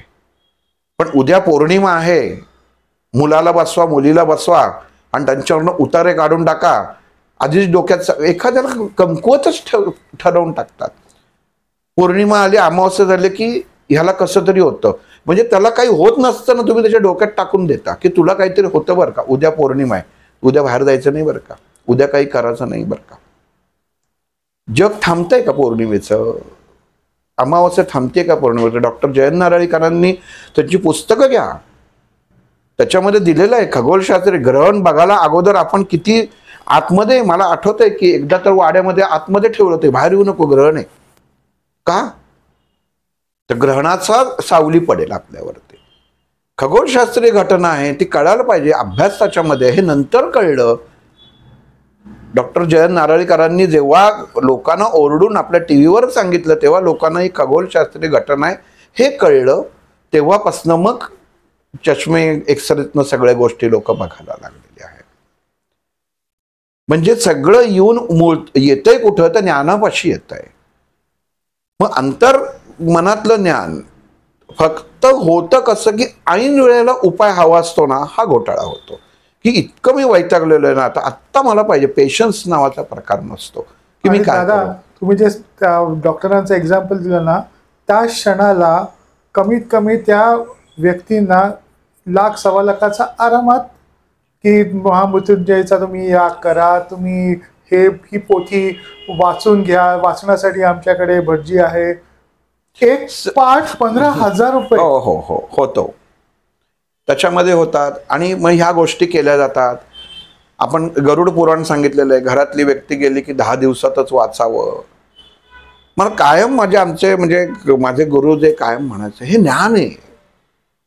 जर परमेश्वराने तुझे श्वास लिहिलेले आहेत की तुझा जन्म कधी आणि मृत्यू कधी आहे, ते पुस्तक आणि ह्या गोष्टी काय करणार, जे ज्ञानाचं पीठ आहे. प्रत्येक पुस्तक हे ज्ञानाचं पीठ आहे. ज्ञानपीठ. पीठ म्हणजे काय तर एकत्रीकरण. पीठ हे एकत्रीकरण होतं. शंकराचार्य पीठ, देवीचं पीठ म्हणजे तिथं ती ऊर्जा एकत्रीकरण होतं. तिथं ज्ञानाची ऊर्जा होते, त्याला ज्ञानपीठ म्हणतात. म्हणून तिथं ज्ञानाचं एकत्रीकरण होतं. मग ते आपल्याला शिकलं पाहिजे. त्याच्यासाठी काही तुम्हाला कोणी घरातली व्यक्ती जर गेलीच नाही तर तुम्ही काय आयुष्यभरात तुम्हाला ते शिकणार नाही. मग त्याचं हे होतं की आमच्या ह्याच्यावरती करा, आम्ही जो पॉडकास्ट केलेला आहे त्याच्यात तुम्ही त्या वेबिनारला सामील व्हा. ह्याच्यातल्या महत्त्वाच्या गोष्टी त्याच्यात केलेल्या आहेत. म्हणजे माणसाला उत्सुकता असते, पण मी जर वेबिनार केलं तर मी मरणार नाही, पण मी जर ते पुस्तक वाचलं तर मी मरणार, ही मनात झालेली धारणा. काही म्हणजे कशाची गरज, म्हणजे ते प्रिंटिंग करतात, ते प्रिंटिंग थांबवतात का ते की कोण जायला पाहिजे वगैरे. ते कॉपी होल्डर असतात की जे त्यांना बघायला लागतं की याच्यात शुद्ध लेखन चूक झाली त्या का नाही. म्हणजे इतकं तुम्ही जर आपण ज्ञानी सगळे आहोत तर कुठलंही पुस्तक दूषित नाहीये. तुम्हाला वाचल्याशिवाय त्याच्यामध्ये कळणार नाही. आणि हे वाचून का देत नाहीत तर त्यांचे धंदे बंद पडतील म्हणून वाचून देत नाहीत. मुळात पिंडदानाचं महत्व काय असतं, कशा प्रकारे करतो, पण नाही आत्म्यानंतरचं जीवन. मला कायम प्रश्न पडतो किंवा मला कायम म्हणजे मी माझं तर मतच आहे, आत्मा जर देह जेव्हा सोडतो, एक व्यक्ती ABC नावाच्या हॉस्पिटलमध्ये ॲडमिट झाली, ICU मध्ये आहे की आपण विचारतो, आपण शेजारी असतो की ते ABC ॲडमिट होते, त्यांचं काय झालं, नाही ते ICU मध्ये आहेत. बरं, मग 1-2 दिवसांनी परत विचारतो, ते ABC कसं आहे, तो आता बरेत का त्याच्यामध्ये, हो ठीक आहेत पण डॉक्टरांनी सांगितले काय जास्त दिवस नाही. बरं, 1-2 दिवसांनी परत विचार, ते ABC कसे आहे तो त्याच्यामध्ये, की ते म्हणतात की ते काही खरं नाही आहे. आणि मग ज्याला आपण विचार असतो ना तोच आपल्याला फोन करतो, अहो ते ABC गेले बरं का त्याच्यामध्ये. आणि मग जो मी विचारत असतो की ABC कसे आहेत तोच विचारतो, हो का, मग बॉडी कधी घरी आणणार आहेत. शब्द बघा, आधी मी विचारलं कसं, असं म्हणतो का की ते ABC ना घरी कधी आणणार आहेत, मग बॉडी कधी घरी आणणार आहेत. ज्या क्षणी आत्म्याने देह सोडला त्या क्षणी तुमची ओळख तिथं पुसली, तुम्ही बॉडी झालात ती. हे जर कळतंय, त्या अंगठ्यावर लिहिलेलं आहे body number so and so. तुम्ही खाली चौकशी केलात ना की त्याच्यामध्ये आहो ते जोशींची बॉडी कुठे ठेवली आहे, ते दामल्यांची बॉडी कुठे ठेवली आहे, तुमच्या ह्याच्यावरती बॉडी नंबर काय ते सांगतात. मध्ये जातात की बॉडी नंबर तिथे आहे ना, हा ती तिथे ठेवली आहे. बॉडी नंबरने ओळख होते. मग चैतन्य जर गेलं आणि मग तुमचा जर देह तिचं जर वैकुंठात जर जाळलेला असेल, त्याच्यावर अंतिम संस्कार झालेला असेल, तर तुम्हाला ते परत घरात कसं दिसेल. आपण म्हणतो की ते रात्री आली आणि त्याच्यामध्ये मला दिसलं, मला अमुक हे झालं आणि तिथं दिसलं. 10 दिवसात आत्मा घरामध्ये वावरत असतो. तो आत्मा असतो, ते शरीर नसतं. आणि मग आत्मा वापरते म्हणजे भीती. बरं, भीती कोणाला असावी. तुम्ही जर एखादा छळला असेल, त्रास दिला, त्यालाच भीती. ज्याची कर्मच उत्तम त्याला भीतीच नसते, त्याला कशासाठी भीती पाहिजे. मग तिथं माणसाला परमेश्वराने गंमतच अशी करून ठेवलेली आहे की तुम्ही जर कृत्य जी करताना ती मनुष्याला शांत बसून देत नाहीत. त्याला प्रत्येक हे जे प्रॉब्लेम्स विचारतात ना की माझं अमुक हे आहे, तर त्या व्यक्तीला वास्तविक माहिती असतं की माझ्या संपत्तीचा ऱ्हास का होतोय, कारण मी ती कमवली कशी ना हे त्याला माहिती असतं.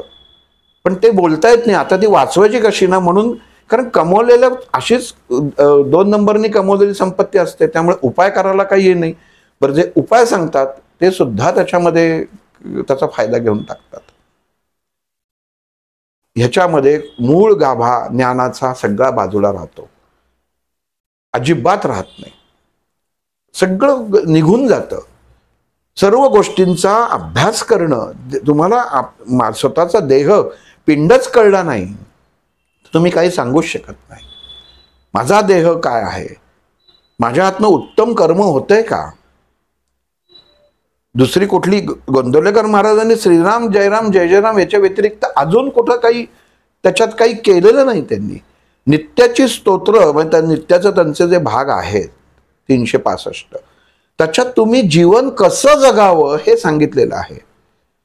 त्याच्यात कुठं तुम्हाला सांगितलेलं नाहीये की आज तुमचा शनी खराब आहे म्हणून तुम्ही शनी स्तोत्र वाचा. पण आपण ते लक्षातच घेत नाही, कारण ते महत्व नाही. माझा पैशाचा लॉस होतो, माझी 7.5 चालू आहे, माझ्या जीवाला काही होऊ नये म्हणून नवग्रह स्तोत्र तात्पुरतं फक्त 7.5 संपेपर्यंत. एकदा 7.5 संपली की परत नो शनी मंदिर नो शनी महाराज, इतक्यात गरज नाही. मग सगळं शनी महाराजांना नारळ बंद, ते सगळं सगळं बंद. पण चालू होणार आहे ना, पहिलं स्वतःवरती मोठं आहे की काय करू काय करू काय करू.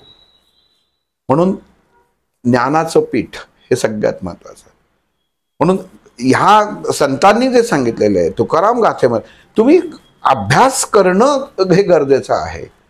जर अभ्यासच केला नाहीत तर त्याच्यात तुम्ही स्वाध्यायाच्या पुढे जाणार आणि कोणाला विचारायचीच गरज नाही. एक थोडंसं स्वतः लिहा ना, रामायण स्वतः लिहा. स्वतः ऐकल्यानंतर काय तुम्ही ऐकलं ह्याचा अभ्यास जर तुम्ही केला नाही तर उपयोग काय त्याचा तुमच्या जगण्याचा. पण त्याच्यामध्ये प्रूव्ह नाही ना हो. रामायण सांगितल्यानंतर किंवा रामायण ऐकल्यानंतर भागवत ऐकल्यानंतर मनाची शांती मिळते याची खात्री नाही. आम्ही अमुक घरामध्ये ती दिव्य ज्योत लावली की घरामध्ये येते, कारण त्याला आम्ही 30-40 हजार रुपये मोजलेले असतात. मी तर म्हणेन त्या माणसाने जे धंदा करतात त्यांची चूकच नाही, त्यांचा व्यवसाय आहे, ते करतातच. मटकेचा नंबर सांगतात ज्या ह्याच्यामध्ये की मला मग काय होऊ दे, म्हणजे काय कशी संपत्ती वाढेल, माझी परिस्थिती येईल. तो कशाला 101 रुपये घेऊन संपत्ती तुमची वाढवत बसेल मला सांगा. कधी आपण हा विचार करतो तो कशाला पोपट घेऊन बसेल. त्याला जर माहिती असतं तो स्वतःचं नशीबच पहिलं बदलेल ना. तुमचं नशीब सांगायला कशाला बदलेल. तो स्वतःच करोडपती होईल. मग तुम्ही त्याला 100 रुपये दिल्यानंतर तुमचं ह्याच्यामध्ये पण एवढं होतं, ह्याचे पण दिले, घासाघीस करून घेतात, तुम्ही पण देता. मग एवढी तुम्हाला जर विवेक बुद्धी जर नसेल तर मग या अध्यात्माचा अवलंब करायची गरजच नाहीये काही. नुसतं आमच्याकडं ह्या जयंतीला आमच्याकडे प्रसाद असतो, एकादशी उत्तम केली जाते, मग एकादशी आम्ही पाळतो, एकादशण्या आम्ही करतो, सगळं घरामध्ये रीतसर चालतं, सगळ्या घरामध्ये छान पूजा चालते. बरेच जण म्हणतात की आम्ही घरामध्ये माझा सकाळी पूजेतच वेळ खूप जातो, 1 तास. म्हणतो काय करता 1 तास? तो 1 तासातला अर्धा तास जर हे दासबोध किंवा सद्गुरू वामनराव पै यांचं जर पुस्तक वाचण्यात, ग्रंथ वाचण्यात जर घालवला ना तर इथं काहीतरी रुजणार आहे. 1 पान पुरे होतं. 1 पान पुरे, 1 पान सुद्धा नाही. संत काय सांगतात, एकतरी ओवी अनुभवावी जीवनामध्ये. म्हणजे किती ताकद आहे एका ओळीमध्ये. तुम्हाला अख्खं जीवन जगू शकता एवढी त्या ओवीमध्ये अर्थ असतो. पण आपण नाही करत. मग पूजा त्याच्यामध्ये, मग सगळ्या गोष्टी सगळ्या करायच्या आणि हे पूर्ण करायचं, ही सवय लागून गेलेली आहे तुम्हाला, वेगळं काही नाहीये. आणि घाबरून केलेल्या ह्या सगळ्या सवयी आहेत. नित्यपूजा, मग त्याच्यामध्ये मग आपण मग हे करायचं, मग एखादं पॉडकास्टर मानस पूजा ऐकायचं. मी आत्ता मागच्या महिन्यामध्ये मुंबईला जाण्याचा योग आला की ते आधी खूप पूजा करायचे, मग मानस पूजा करायला लागले. मग म्हणले पण ती खरी पूजा करतो ना त्याच्यामध्ये मानस पूजेचं समाधान नाही. म्हणजे तुम्ही आहे त्या पायरीवरतीच राहिला आहेत. म्हणजे एखादं फूल म्हटलं हो का, पण नाही काय सांगणार. आता बाजारात गेलं की झेंडूचीच 300 रुपये किलो झालेला आहे. ह्या गोष्टीचा विचार करा ना. म्हणजे तुमचं पूजेला महत्व आहे, देवाला महत्व. देवाला महत्व असेल तर फुलांची किंमत का केली? मग ती 500 रुपये किलो का होईना घातलीच पाहिजेत तुम्ही देवाला पायाशी. देवाने सांगितलंय की मला झेंडू आण, चमेली आण. जे स्वस्त होतं ना ते तुम्ही निवडता. की आता चाफ्याची फुलं स्वस्त झाली आहेत, आता श्रावण येईल, फुलं त्याच्यामध्ये येतील, मग भरपूर त्याच्यामध्ये घेऊ. मग नाही आज आम्ही महाराजांची मस्तपैकी मोगऱ्यांनी हे केली, फुलं स्वस्त मिळाली. म्हणजे महाराजांवरती उपकार. फुलं स्वस्त मिळाली म्हणून तुम्ही तिथं त्याच्यामध्ये केलं. महाराज म्हणते वर्षभर मला जे खायचं होतं ते दिलंच नाही, आज तुला स्वस्त मिळालं म्हणून तू मला दिलंस. ह्याला अध्यात्म म्हणत नाही. अध्यात्म तेच आहे की जे त्यांनी लिहून ठेवलेलं आहे, जे सांगितलेलं आहे त्याच्यावरती विचार करून तुम्ही ते तुमच्या वास्तव जीवनामध्ये जगणं म्हणजे अध्यात्म आहे. आणि तीच पूजा आहे, तेच पूजनीय आहे. फुलं अत्तराने होत नाही. मग अत्तर द्यायचं, अत्तर लावायचं.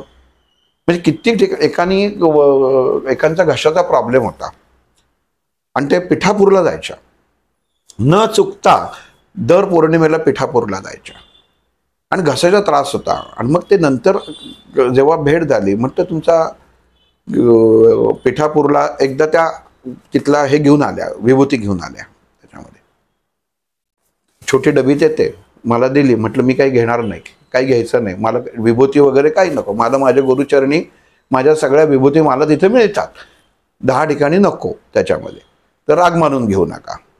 त्यामुळे थांबा चिमूडभर तरी तुम्ही खा. तुम्ही एक आपण अंगारा मिळाला असं वय इथं लाव इथं लाव, तसं त्यांनी त्याच्यात केलं. घ्या बरं झालं, तुमच्या समोर बसले. बघा किती विकनेस असतो मनाचा. आता तुमच्या समोर बसलीये तर गुरुजी तुमच्या समोर मी हे लावते. आणि ते घेतलं, तोंडात लावलं. म्हटलं ताई पिठापूरला किती वर्ष जायला लागणार? 22 वर्ष ते 23 वर्ष झाली म्हणली. म्हणलं हा जो घसा आहे ना हा कधीपासून झालेला आहे? तर म्हटलं अहो काय होतं, तिथं गेलं ना की मी लावतो. आणि म्हटलं हा जी विभूती हे रोज किती वेळा खाता? 3 वेळा खाते म्हणली. ते म्हटलं उद्यापासून बंद करा.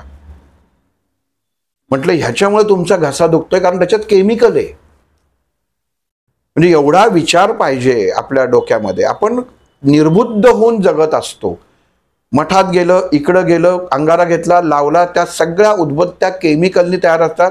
लहानपणापासून तुम्ही मुलांना त्याच्यामध्ये आरोग्याच्या दृष्टीने बिघडवत असता. कशाचीही गरज लागत नाहीये. तुम्ही पादुका आहेत ना, पादुकांवरती तुम्ही त्या चरणांवरती लीन झालेला आहात ना, माथा टेकवला आहात ना, बस. कशाला प्रसाद पाहिजे, कशाला तीर्थ पाहिजे? मग ते तीर्थ घ्यायचं, मग ते असं इथपर्यंत न्यायचं, मग त्याला आधी नाकाने बघायचा वास येतोय का आणि मग घ्यायचं.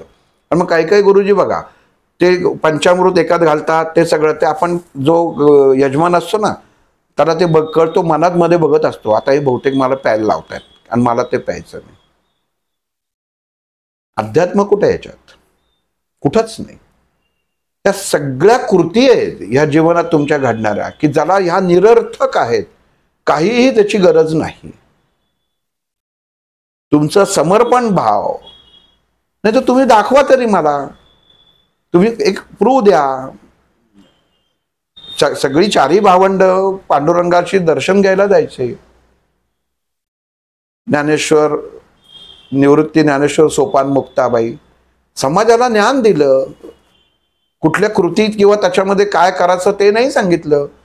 तुकाराम महाराजांचं घ्या, नामदेव महाराजांचं घ्या, कोणीही घ्या. तुम्हाला जो आवडत त्यांना तेव्हाचे संत घ्या, आत्ताचे संत घेऊ नका. आत्ताचे संत म्हणजे काय, नवीन त्यांच्या नावाने डिश तयार झाल्या, त्यांच्या नावाने स्वीट्स तयार झालेले आहेत, असं झालेलं आहे. गंमत आहे ही. मध्ये तिरुपती बालाजीच्या देवस्थानमध्ये काहीतरी प्रसादमध्ये भेसळ होते किंवा त्याच्यामध्ये काय ते निर्माण झालं. म्हणजे मनुष्य किती निर्ढावलाय. देवालाही वेळ नाही त्याच्याकडे बघायला. नाही म्हणतो जाऊ दे, ज्यांना बुद्धी आहे ते व्यवस्थितच चालणार आहे. हे जे निर्बुद्ध आहेत ना यांना ते भोगल्याशिवाय कळणार नाहीये. आणि मग ही आपण निर्बुद्ध होत चाललेलो आहोत. ज्ञानाचा तुम्ही गेला, मंदिरात गेला, तुम्हाला मंदिरातच जाऊन वाचायचं आहे ना, मग हे पुस्तक जाऊन तुम्ही मंदिरात जाऊन वाचा. अमुक अमुक यांनी काय नियम घालून दिलेले आहेत जीवनाचे, उत्तम पुस्तक आहेत सद्गुरू वामनराव पैंची, ती वाचा. आता दासबोध सारांश निघालेला आहे तो वाचा. पसायदान छोटं निघालंय ते वाचा. ती ओळ घ्या ना. जे खडांची व्यंकटी सांगो त्या सत्कर्मी रती वाढो. इथं वाढते का? शेजारचाही मरो आणि मला तर माझ्याकडे वाकड्या नजरेने बघतो ना, मी त्याला कधी एकदा मारतोय असं होतं. ज्ञानेश्वर माऊलींनी सांगितलंय की तू ह्या भानगडीत तुझं कामच नाही, तू बुद्धिवान आहेस. तू परमेश्वराकडे हे नको मागू माझ्याकडे बळ दे की त्याचं वाटोळं व्हावं म्हणून. पसायदानात ते शिकवलेलं नाहीये. पसायदानात हे सांगलं जे खळांची व्यंकटी सांडो त्या सत्कर्मी वाटवलं. हे जे खळ आहेत, जे विचारांनी चुकीच्या पद्धतीचे आहेत, त्यांचे विचार सांडायला सांगितलेले. कारण जी गोष्ट जमिनीवर सांडते ना ती सगळी पूर्ण उचलता येत नाही. पीठ सांडलं तर उचलता येतं का? तर नाही येत. त्याच्यामध्ये धान्य सांडलं तर सगळं नाही उचलता येत, त्याच्याबरोबर माती पण येते. म्हणून ह्यांची व्यंकटी विचार, वाईट विचार सांगून तया सत्कर्मी रती वाढव, प्रेम वाढव, हे माऊलींनी सांगितलेलं आहे पसायदानामध्ये. आपण म्हणतो नाही ह्याचं मला माझा वाटा कसा मिळेल भावाभावांमध्ये, मी केलं, मी आई वडिलांना सांभाळलंय, माझा वाटा जास्त पाहिजे. कुठे अध्यात्म? आणि हॉलमध्ये मोठा स्वामींचा फोटो. आश्चर्य वाटतं मला. बोलता येत नाही, करणार काय? पण गमतीचा भाग आहे. स्वामींच्या पायाशी बसून चुकीचे धंदे, तिथं बसून चुकीचे व्यवहार. काय करायचं आहे हे आपल्याला नाही पाहिजे. आपल्याला अध्यात्म म्हणजे पहिल्यांदा सुरुवात जी करायची ना, आणा तुम्ही दासबोध. किती रुपयाला मिळतो? जगामध्ये तुम्ही नुसते स्विगीवरनं ऑर्डर दिली तर स्विगीमध्ये तुम्हाला घरामध्ये डिलिव्हरी करायला जो तुमच्याकडे चार्ज घेतात ना, त्याच्यात तरी निश्चित दासबोधाची वचन आहे हे पुस्तक नक्की येतं. ते एक दिवस ऑर्डर देऊ नका, एक दिवस स्वतः जाऊन घेऊन या आणि त्यातलं जे कमिशन जे आणायचं देतात ना, ते तुम्ही तिथं जाऊन पुस्तक हातात घ्या. आणि मग ते जोपर्यंत तुम्ही विचार स्वीकारत नाही, ज्ञानामध्ये तुमच्या भर पडत नाही, तोपर्यंत तुमचा देह स्थिर होणार नाही, तुमचे प्रॉब्लेम जाणार नाही. एका ठिकाणी जमिनीवरती एक एवढासा कचरा टाकला, एक कुठली भाजीचे तुकडे टाकले की लोकांना कळतं की ही कचरा कुंडी आहे, इथं काही दुसऱ्या दिवसापासून तिथं कचरा टाकायला सुरुवात होते. मग तसा तुम्ही कचरा तुमच्या देहामध्ये नको ते विचारांचा टाकताय आणि त्याची कचरा कुंडी करताय. ती करणं थांबवलं पाहिजे. आणि ह्या दासबोधाचा जो आता सरांनी उल्लेख केला मार्ग, तो आपण निवडत नाही. आपल्याला डायरेक्ट मागच्या मार्गाने प्रवेश हवा असतो.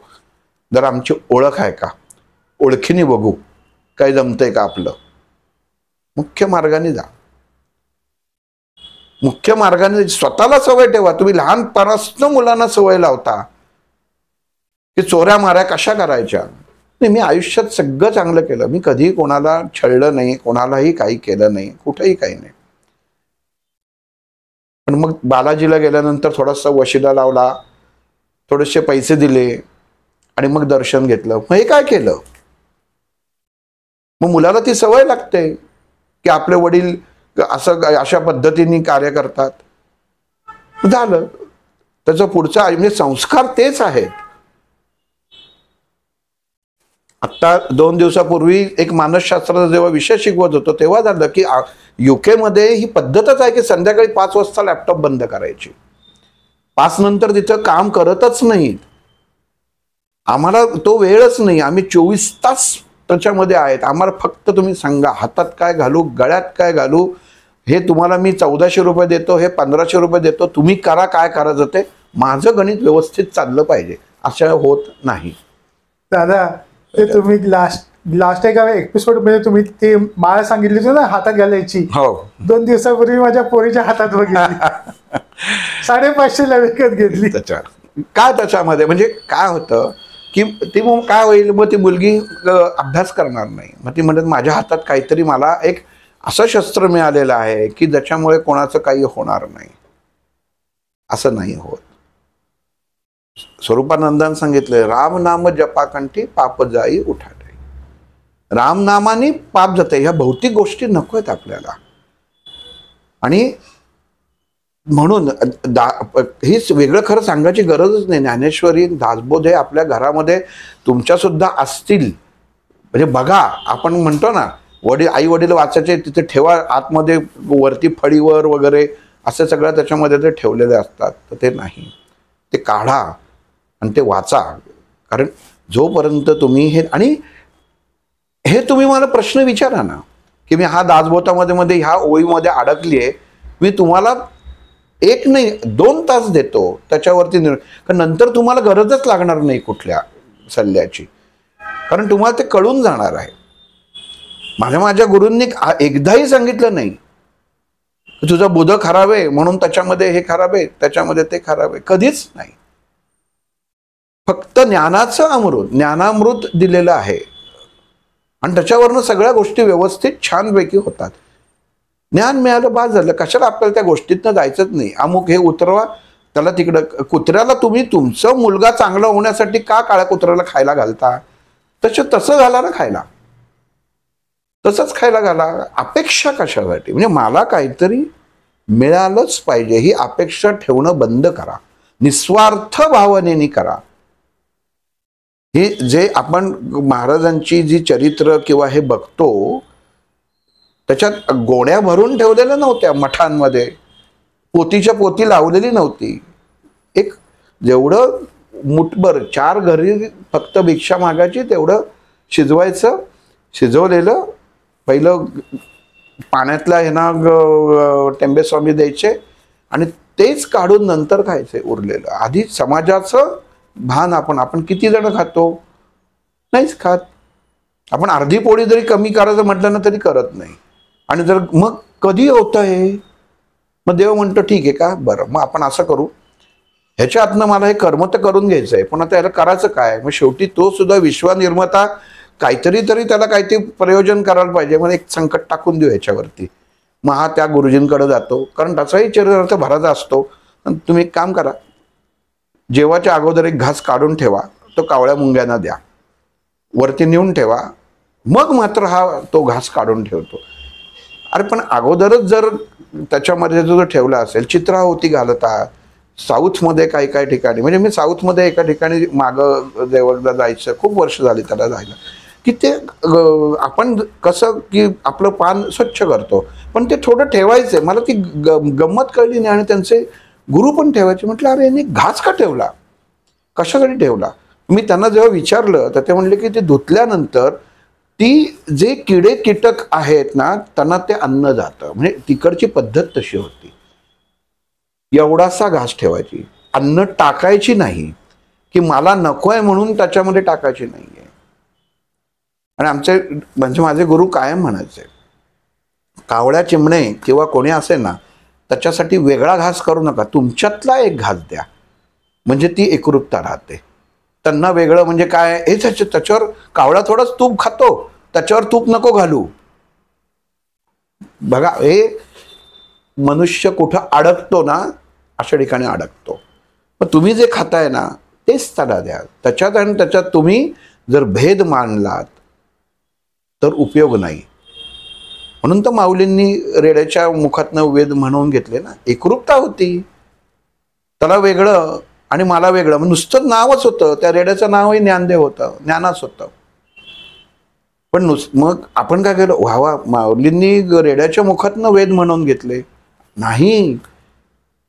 नुसतं नाव जरी एकत्र असतं ना तर काय घडू शकतं हे माऊलींनी तिथं समाजाला दाखवलं. आपल्या मनामध्ये आहे, विचारांमध्ये आहेच ते, त्या प्राण्यांच्या मनामध्ये विचारांमध्ये आहे, तेच ते जगू शकतात. एकरूपता त्यांनी सांगितली. हे म्हणून ज्ञान हे कळणं आपल्याला खूप गरजेचं आहे.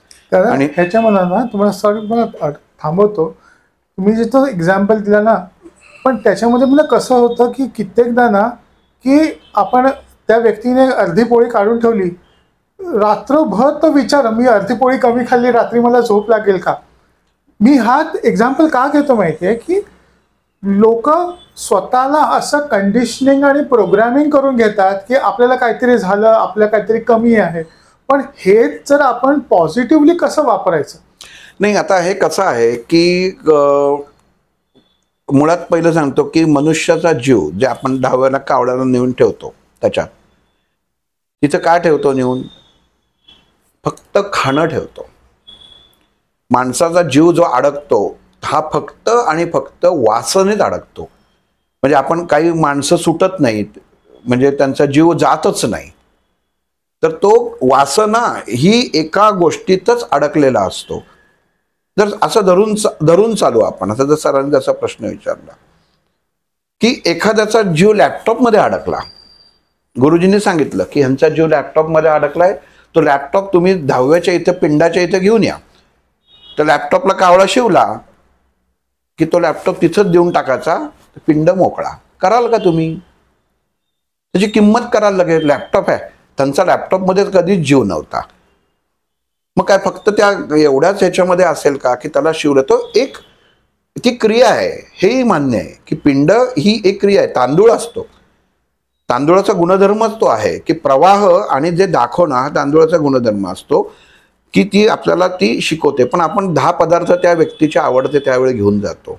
मग जसं हे म्हटलं की आपण ती पोळी अर्धी मी काढून ठेवली किंवा त्याच्यामध्ये मला ती कमी पडली, मग तुम्हाला ती कमी जरी पडली नाही, कधी वाटतं की जेव्हा तुम्ही त्या दुसऱ्या गोष्टीशी जेव्हा एकरूप होता ना, तेव्हा तुम्हाला ते वाटत नाही. आणि जेव्हा ते एकरूपता होत नाही किंवा मनाच्या विरुद्ध ती घटना करत असताना सांगितली म्हणून तेव्हा ते वाटतं. म्हणजे तेव्हा तो विचार येतो की मी यांनी सांगितलं म्हणून ते अर्धवेळात कर. मग बायको सांगते, अहो ऐकलत का की त्यांनी असा एक उपाय सांगितलाय ते घरचं. नवरा म्हणतोय माझा काही विश्वास नाही. ते म्हणते जाऊ दे ना हो, मी एक पोळी जास्त करते. मग नवरा म्हणतो ठीक आहे. मग तो त्यातली अर्धी पोळी काढतो. आता बायको एक पोळी वेगळी करते, पण त्याचा जीव कुठं अडकतो की माझ्या घासामधला मी अर्धी पोळी काढतोय. तर त्याला नवीन एक मिळते, त्याचं तो विसरून जातो.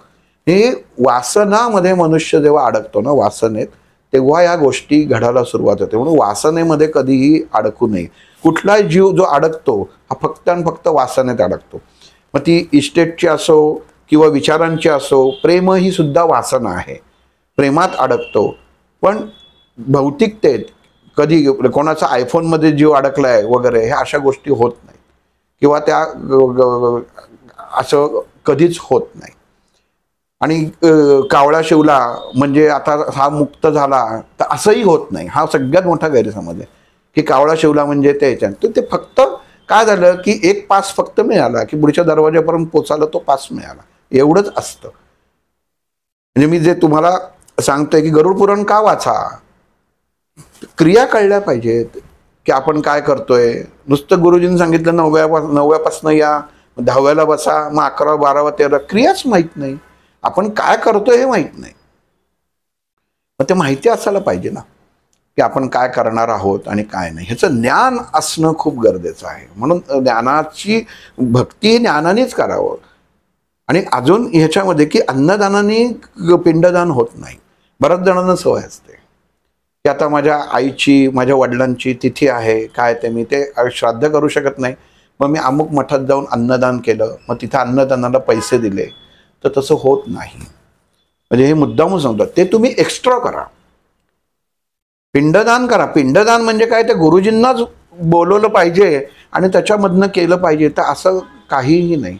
तुमचे जे गुरुजी असतात हातावरनं आचमन करून आई वडिलांच्या नावाने पाणी सोडा, इथपर्यंत सोपी कृती आहे. पण काय होतं, ज्यांना पैसे कमवायचे ती कृती आणतच नाहीत तुमच्या डोळ्यासमोर.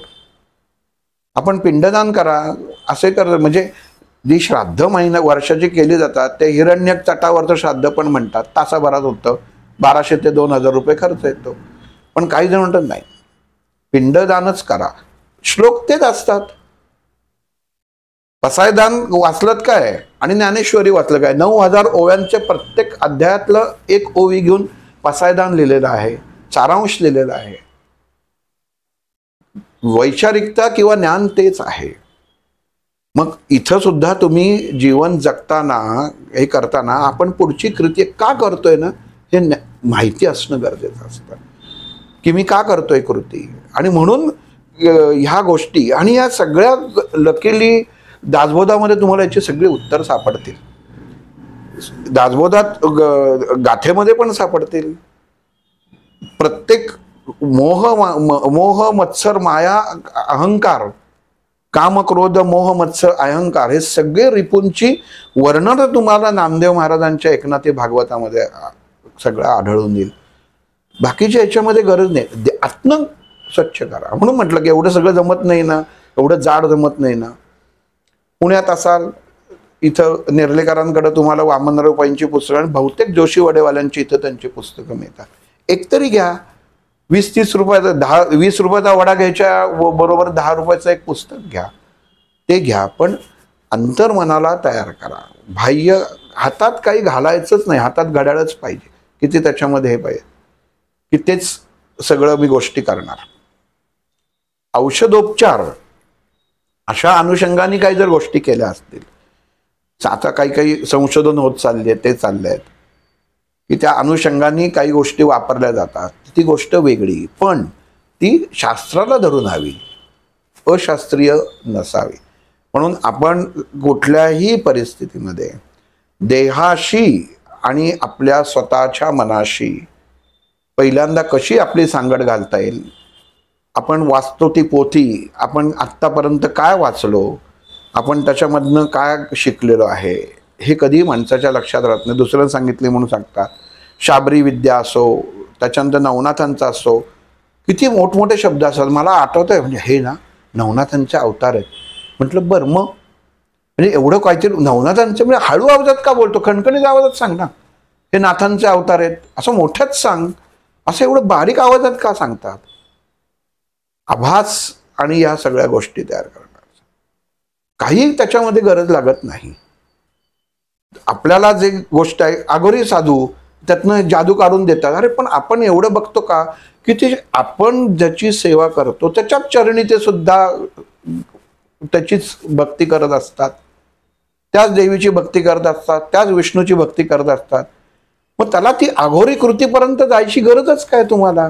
आपण सात्विकता स्वीकारली पाहिजे. म्हणून का वाचायचा दासबोध दिलेला आहे, तुला कसं वाचायचं ते तू ठरव. सत्वगुण दिलेला आहे, रजोगुण दिलेला आहे, तमोगुण दिलेला आहे, त्याच्यामध्ये पूर्ण तुम्हाला विवरण दिलेलं आहे. रजोगुण कशाला म्हणतात, तमोगुण कशाला म्हणतात, चिडतोय सारखी चिडचिड होणं, हे होणं. मग आपण बघावं की मी कुठल्या कॅटेगरीत बसतोय ह्याच्यामध्ये. आणि हा अभ्यास करणं म्हणजे अध्यात्म आहे. नुसती पोथी वाचणं आणि त्याच्यामध्ये जप करत बसणं म्हणजे फक्त अध्यात्म नाहीये. ज्ञानाने देहावरती होणारे उत्तम संस्कार आणि स्वतःचं त्याच्यासाठी केलेलं अध्ययन, स्वतःचं अध्ययन. आपण स्वतःचं अध्ययन सोडून दुसऱ्याचं अध्ययन करतो. तो काय करतो, तो काहीच करतो. त्याच्यापेक्षा मी काय करतो, स्वतःचं अध्ययन करा. बाकी तो काय करतो त्याच्याशी तुम्हाला करायचंच नाही, गरजच नाहीये. तो काही का करेना, तुम्ही तुमचं करा आणि स्वतःचं अध्ययन करा.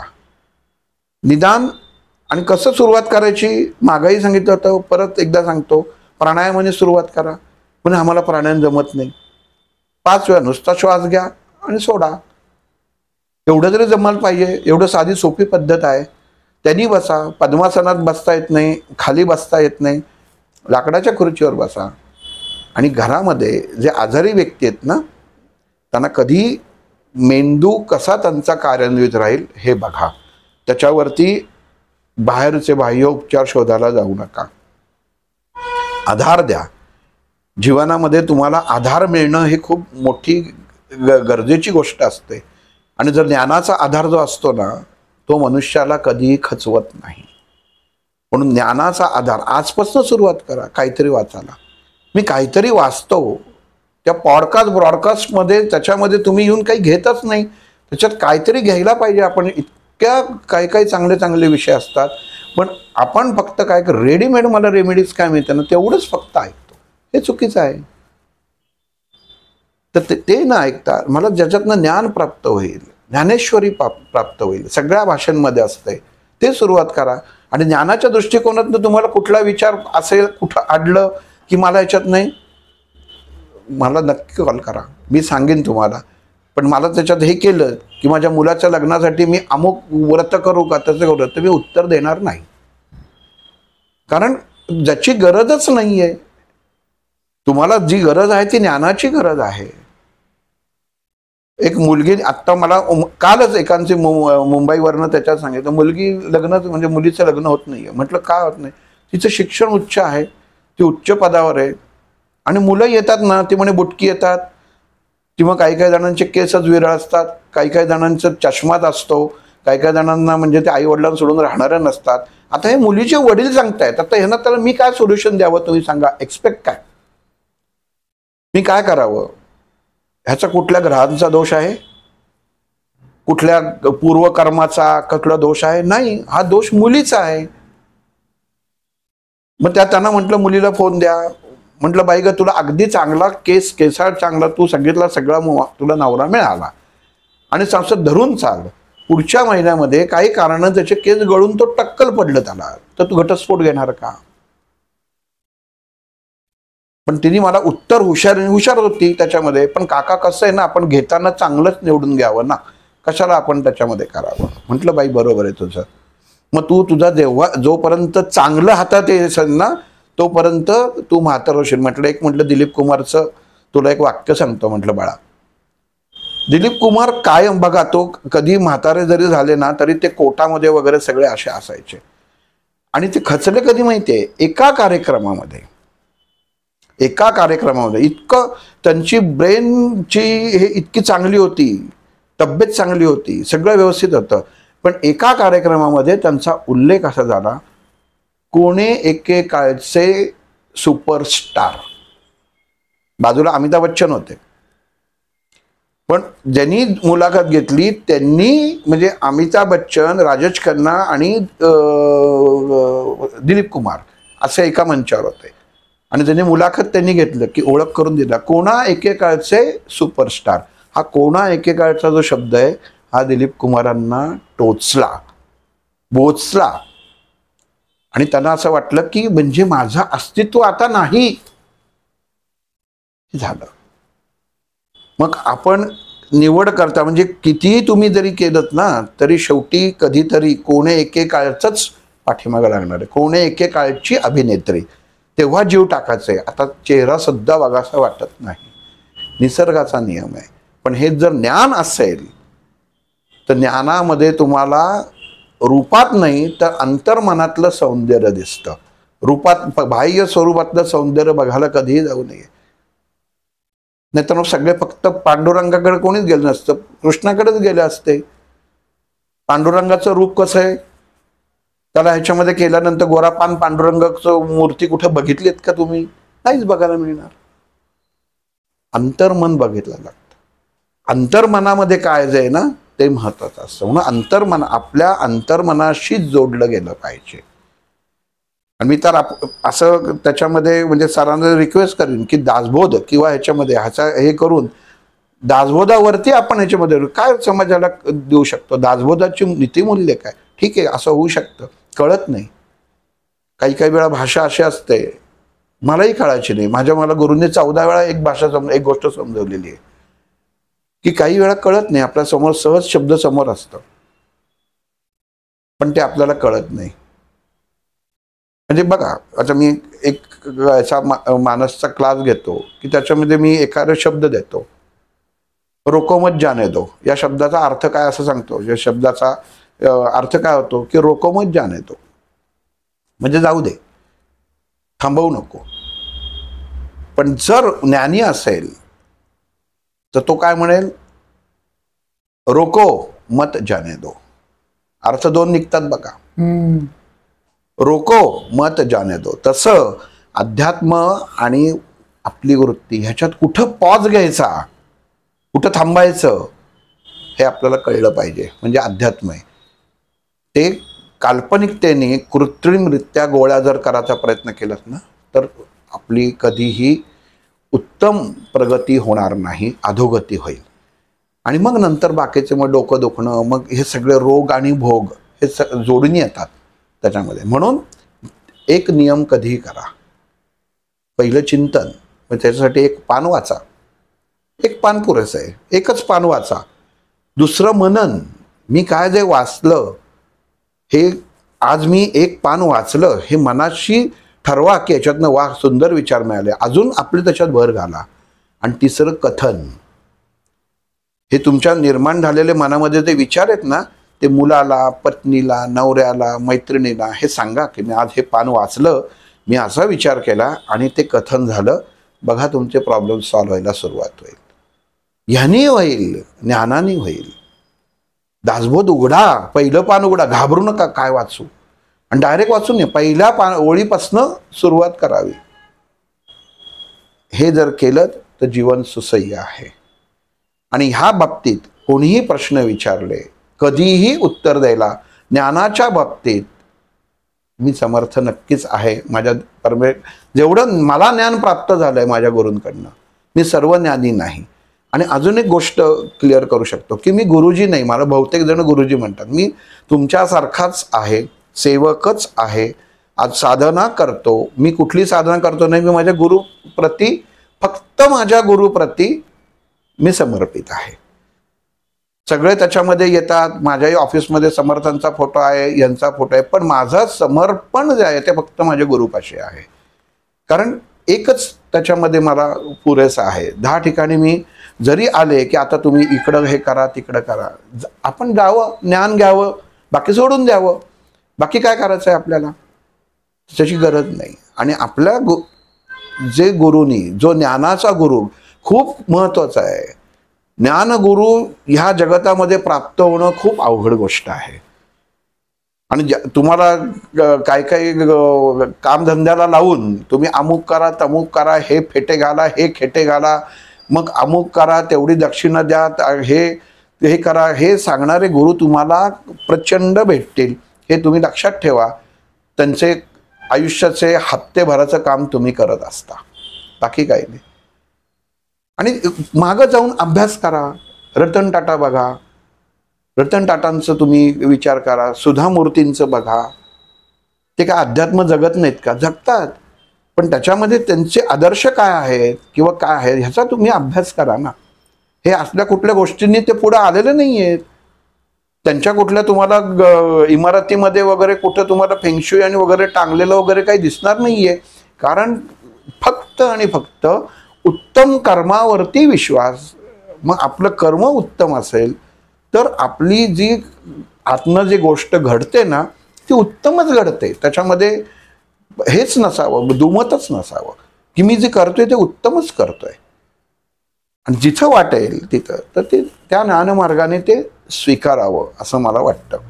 आपण आज इथं थांबू. जर कोणाला काही या ह्याच्यावरनं प्रश्न असेल ह्या अनुषंगाने की कुठलं पुस्तक किंवा ह्याच्यामध्ये, तर दासबोधापासून सर सांगितलेत ना, ते सद्गुरू वामनराव पै ह्यांच्यापासून किंवा ह्यांच्यापासून सुरुवात केली तरी चालेल.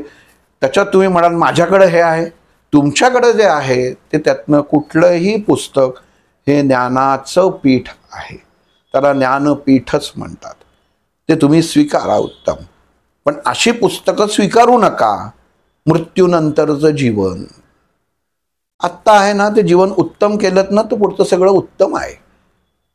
आत्ता इन्व्हेस्टमेंट व्यवस्थित केली तर म्हातारपण उत्तम आहे. म्हणजे पैशाची नाही, ज्ञानाची, विचारांची इन्व्हेस्टमेंट जर आत्ता छान ठेवली तर तुम्हाला पुढच्या तुमच्या उत्तरार्ध आयुष्यामधली चिंता करायची गरज नाही. परमेश्वराला माहिती असतं कोणाला कुठं काय त्याच्यामध्ये काही करायचं. त्यामुळे फक्त इथं संपत्तीचा प्रश्नच येत नाही. तर त्या अनुषंगाने तो विचार व्हावा. आणि एक आम्हाला गुरूंनी सवय लावली होती की महिन्यातनं फक्त 200 रुपये पुस्तकावर खर्च करायचे. फक्त 200 रुपये, त्याच्यापेक्षा जास्त करायचेच नाहीत. म्हणजे भरी तुमची ऐपत 2000ची असो पण करायचीच नाहीत. 200 रुपये मात्र ते म्हणाले की दर महिन्याला 1 तारखेला एक पुस्तक विकत घ्यायचं जे मला कळतं. जे मला कळत नाही ते नाही. आणि कोणाचं IQ नाही घ्यायचं. म्हणजे एखाद्याने सांगितलं की तू असं कर, कर्माचा सिद्धांत पुस्तक घे, तर ते नाही. तुम्ही स्वतः शोधा की मला कुठल्या विषयाची गरज आहे आता, ते जाऊन करा. कुठल्याही प्रकार ज्योतिषी, कुठल्याही प्रकारचं कुठली किताबं, कुठल्याही प्रकारच्या संहिता ह्या भानगडीत पडायचं नाही. विवेकानंद आहेत, रामकृष्ण परमहंसांच्या याच्यामध्ये आहेत, तुम्हाला समर्थांचं सगळं आहे, ज्ञानेश्वरीवरची हजारो पुस्तकं वेगवेगळ्या भाषेतली आहेत. ही पुस्तकं त्याच्यामध्ये साधना कशी करावी ह्याच्यावरती आहेत. अग्निहोत्रचे सुद्धा मध्ये काही याच्यामध्ये आमच्या घरामध्ये आता आम्ही विदाऊट स्मोक अग्निहोत्र करतो. गंमतच वाटली मला. म्हटलं स्मोक का नाही? म्हणजे अग्निहोत्र करताना त्याच्यामधनं जो धूर उत्पन्न होतो त्यांनी ते वातावरण पवित्र होतं. तर हे नाही आत्ताच घराचं रिन्युएशन करून घेतलंय ना, पण आम्हाला अग्निहोत्र करायचं आहे म्हणून विदाऊट स्मोक हे खास मागवलेलं पात्र. आता काय बोलणार सांगा? म्हणजे आपण कुठं चुकतोय हे प्रत्येकाला सांगायची गरज लागणार नाहीये त्याच्यामध्ये. तर ते बघा आणि त्या अनुषंगाने आपण जीवन जगाला सहजतेने सुरुवात होईल असं मला वाटतं. श्रीराम. दादा, एक कोइन्सिडन्स बघा, मी गेल्या 15 दिवसापूर्वी चाफळला शिबिराला जाऊन आलो आणि आता तुम्ही सांगितलं ना, माझ्याकडे त्याच्यातले जे समास आहे दासबोधाचे त्याचं निरूपण आणि अभ्यासू लोकांकडनं निरूपण माझ्याकडे तयार आहे. लिहिलेलं आहे का? ऑडिओ व्हिडिओ तयार आहे. तर आता मी प्रयत्न करतो की तो ह्याच्यावरती लॉन्च करायचा अगदी. कारण ते काय आहे आणि एक सवय लावून ठेवा की ह्या दिवसातली कधीही नाही. काय असतं आपल्याला अध्यात्मामध्ये जे आपण विकत घेतो ना बुद्धी, हा सगळ्यात आपल्याला प्रॉब्लेम आहे. की म्हणजे मी एखादा सांगतो ना, सकाळी 9 ते 9:30 ह्याच्यामध्येच तू वाचलंस तर तुला त्याचा इम्पॅक्ट कळणार आहे. मग तेव्हा वेळ होते, कारण मला स्वार्थासाठी मला त्याचं माझं संकटाचं निवारण होणं गरजेचं असतं. मग ते एवढी वेळ आणूनच देऊ नये ना.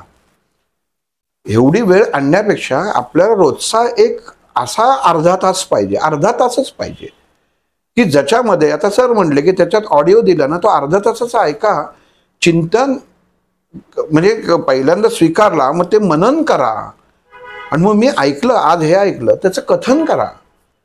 आणि जर तुम्हाला असं वाटलं ना, नाही पण माझं कोणी ऐकतच नाही हो, मोबाईलवरती रेकॉर्डिंग करा, स्वतःच ऐका.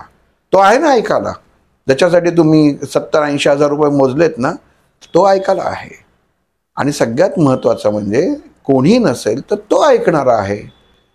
त्यामुळं ह्या 3 गोष्टी केल्यात ना की तुमच्या लक्षात येईल की माझा छानपैकी मी स्वाध्यायाच्या मार्गे चालले.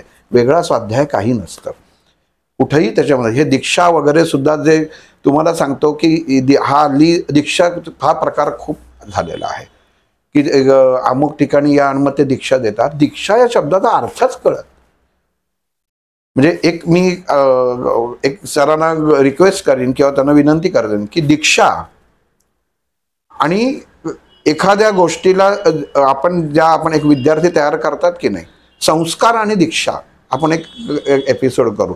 कारण दीक्षा या शब्दावरती तेवढं बोलण्यासारखं आहे की तिथं कोणाची दीक्षा घेतली, ह्यांची मी दीक्षा घेतली. म्हणजे काय घेतलं, मी त्यांनी कानात एक सांगितलं, मी त्यांची दीक्षा घेतली. अरे पण म्हणजे केलं काय? त्यांनी सांगितलं पांढरे कपडे घातले तर तुम्ही पांढरे कपडे घातले, त्यांनी सांगितलं अमुक घातलं तर तुम्ही तमुक घातलं. मी ह्याच्यात दीक्षा काय? म्हणजे तुम्ही त्यांनी सांगितलं तसं वागता याला दीक्षा म्हणताय का? दीक्षा शब्दाचा अर्थ की दक्ष राहायची शिक्षा, दक्ष राहायचं शिक्षण, शिक्षा नाही दक्ष राहायचं शिक्षण म्हणजे दीक्षा. मग दक्ष कशात राहायचंय? आपण म्हणतो ना की दक्ष म्हणजे एकाग्रता. मग एकाग्रता साधण्यासाठी तुम्हाला जी कृती सांगितली जाते किंवा एकाग्रता साधण्यासाठी तुम्हाला जी क्रिया सांगितली जाते त्याला दीक्षा म्हणतात. फक्त कानात सांगितलं तू कोणाला सांगू नको, त्या माणसाला असं आतमध्ये खात असतं की एकाला तरी सांगते, एकाला तरी सांगतो, त्याच्यामध्ये हे करत असतो, पण असं त्याच्यात असतं. तर दीक्षा तशी नसते. काका दादा व्हायचे. आता मी खाली तिकडे तुम्ही येण्याच्या आधी मी तिकडे खाली रेस्टॉरंटच्या बाहेर तिकडे होतो, तिकडे हेच डिस्कशन चालू होतं की तिकडे गुरुपौर्णिमा आहे, दीक्षा घ्यायची, त्याच्यानंतर महाप्रसाद आहे आणि आपण घरी यायचं. माझं तर मत आहे तुम्ही जा महाप्रसाद घ्या, दीक्षा घेऊ नका. मस्तपैकी महाप्रसादाचा आस्वाद घ्या आणि त्याच्यामध्ये या. तिथं सुद्धा असतं की अमुक ठिकाणी महाप्रसाद खूप छान असतो, अमुक ठिकाणी सुद्धा महाप्रसाद चांगला असतो. तिथं सुद्धा लोक चॉईस करतात. हे किती या सगळ्या गोष्टी दुर्दैवी आहेत ना याच्यामध्ये. म्हणून दीक्षेच्या भानगडीत पडू नका. आपल्याला आपल्या आई वडिलांनी दिलेले संस्कार हीच सगळ्यात मोठी दीक्षा आहे. आणि आधी निवड करा की मी ज्याच्याकडनं दीक्षा, म्हणून म्हटलं की दीक्षा शब्दाचा अर्थ कानात सांगितलं आणि त्याचा अर्थ ही दीक्षा होत नाही. दीक्षा ह्याचा अर्थ खूपच मोठा दीर्घ आहे. बोलायला जवळजवळ पाऊण तास जाईल एवढा फक्त या दीक्षा या शब्दाचा अर्थ आहे की काय असतं आणि काय म्हणजे कुठला योग असतो. दीक्षा म्हणजे एक प्रकारचा केलेला शक्तिपात योग असतो, पण तो कसा आहे, कशाला दीक्षा म्हणतात, नक्की करू आपण भाग तुम्हाला वेळ असेल. हा चालेल. श्रीराम. श्रीराम.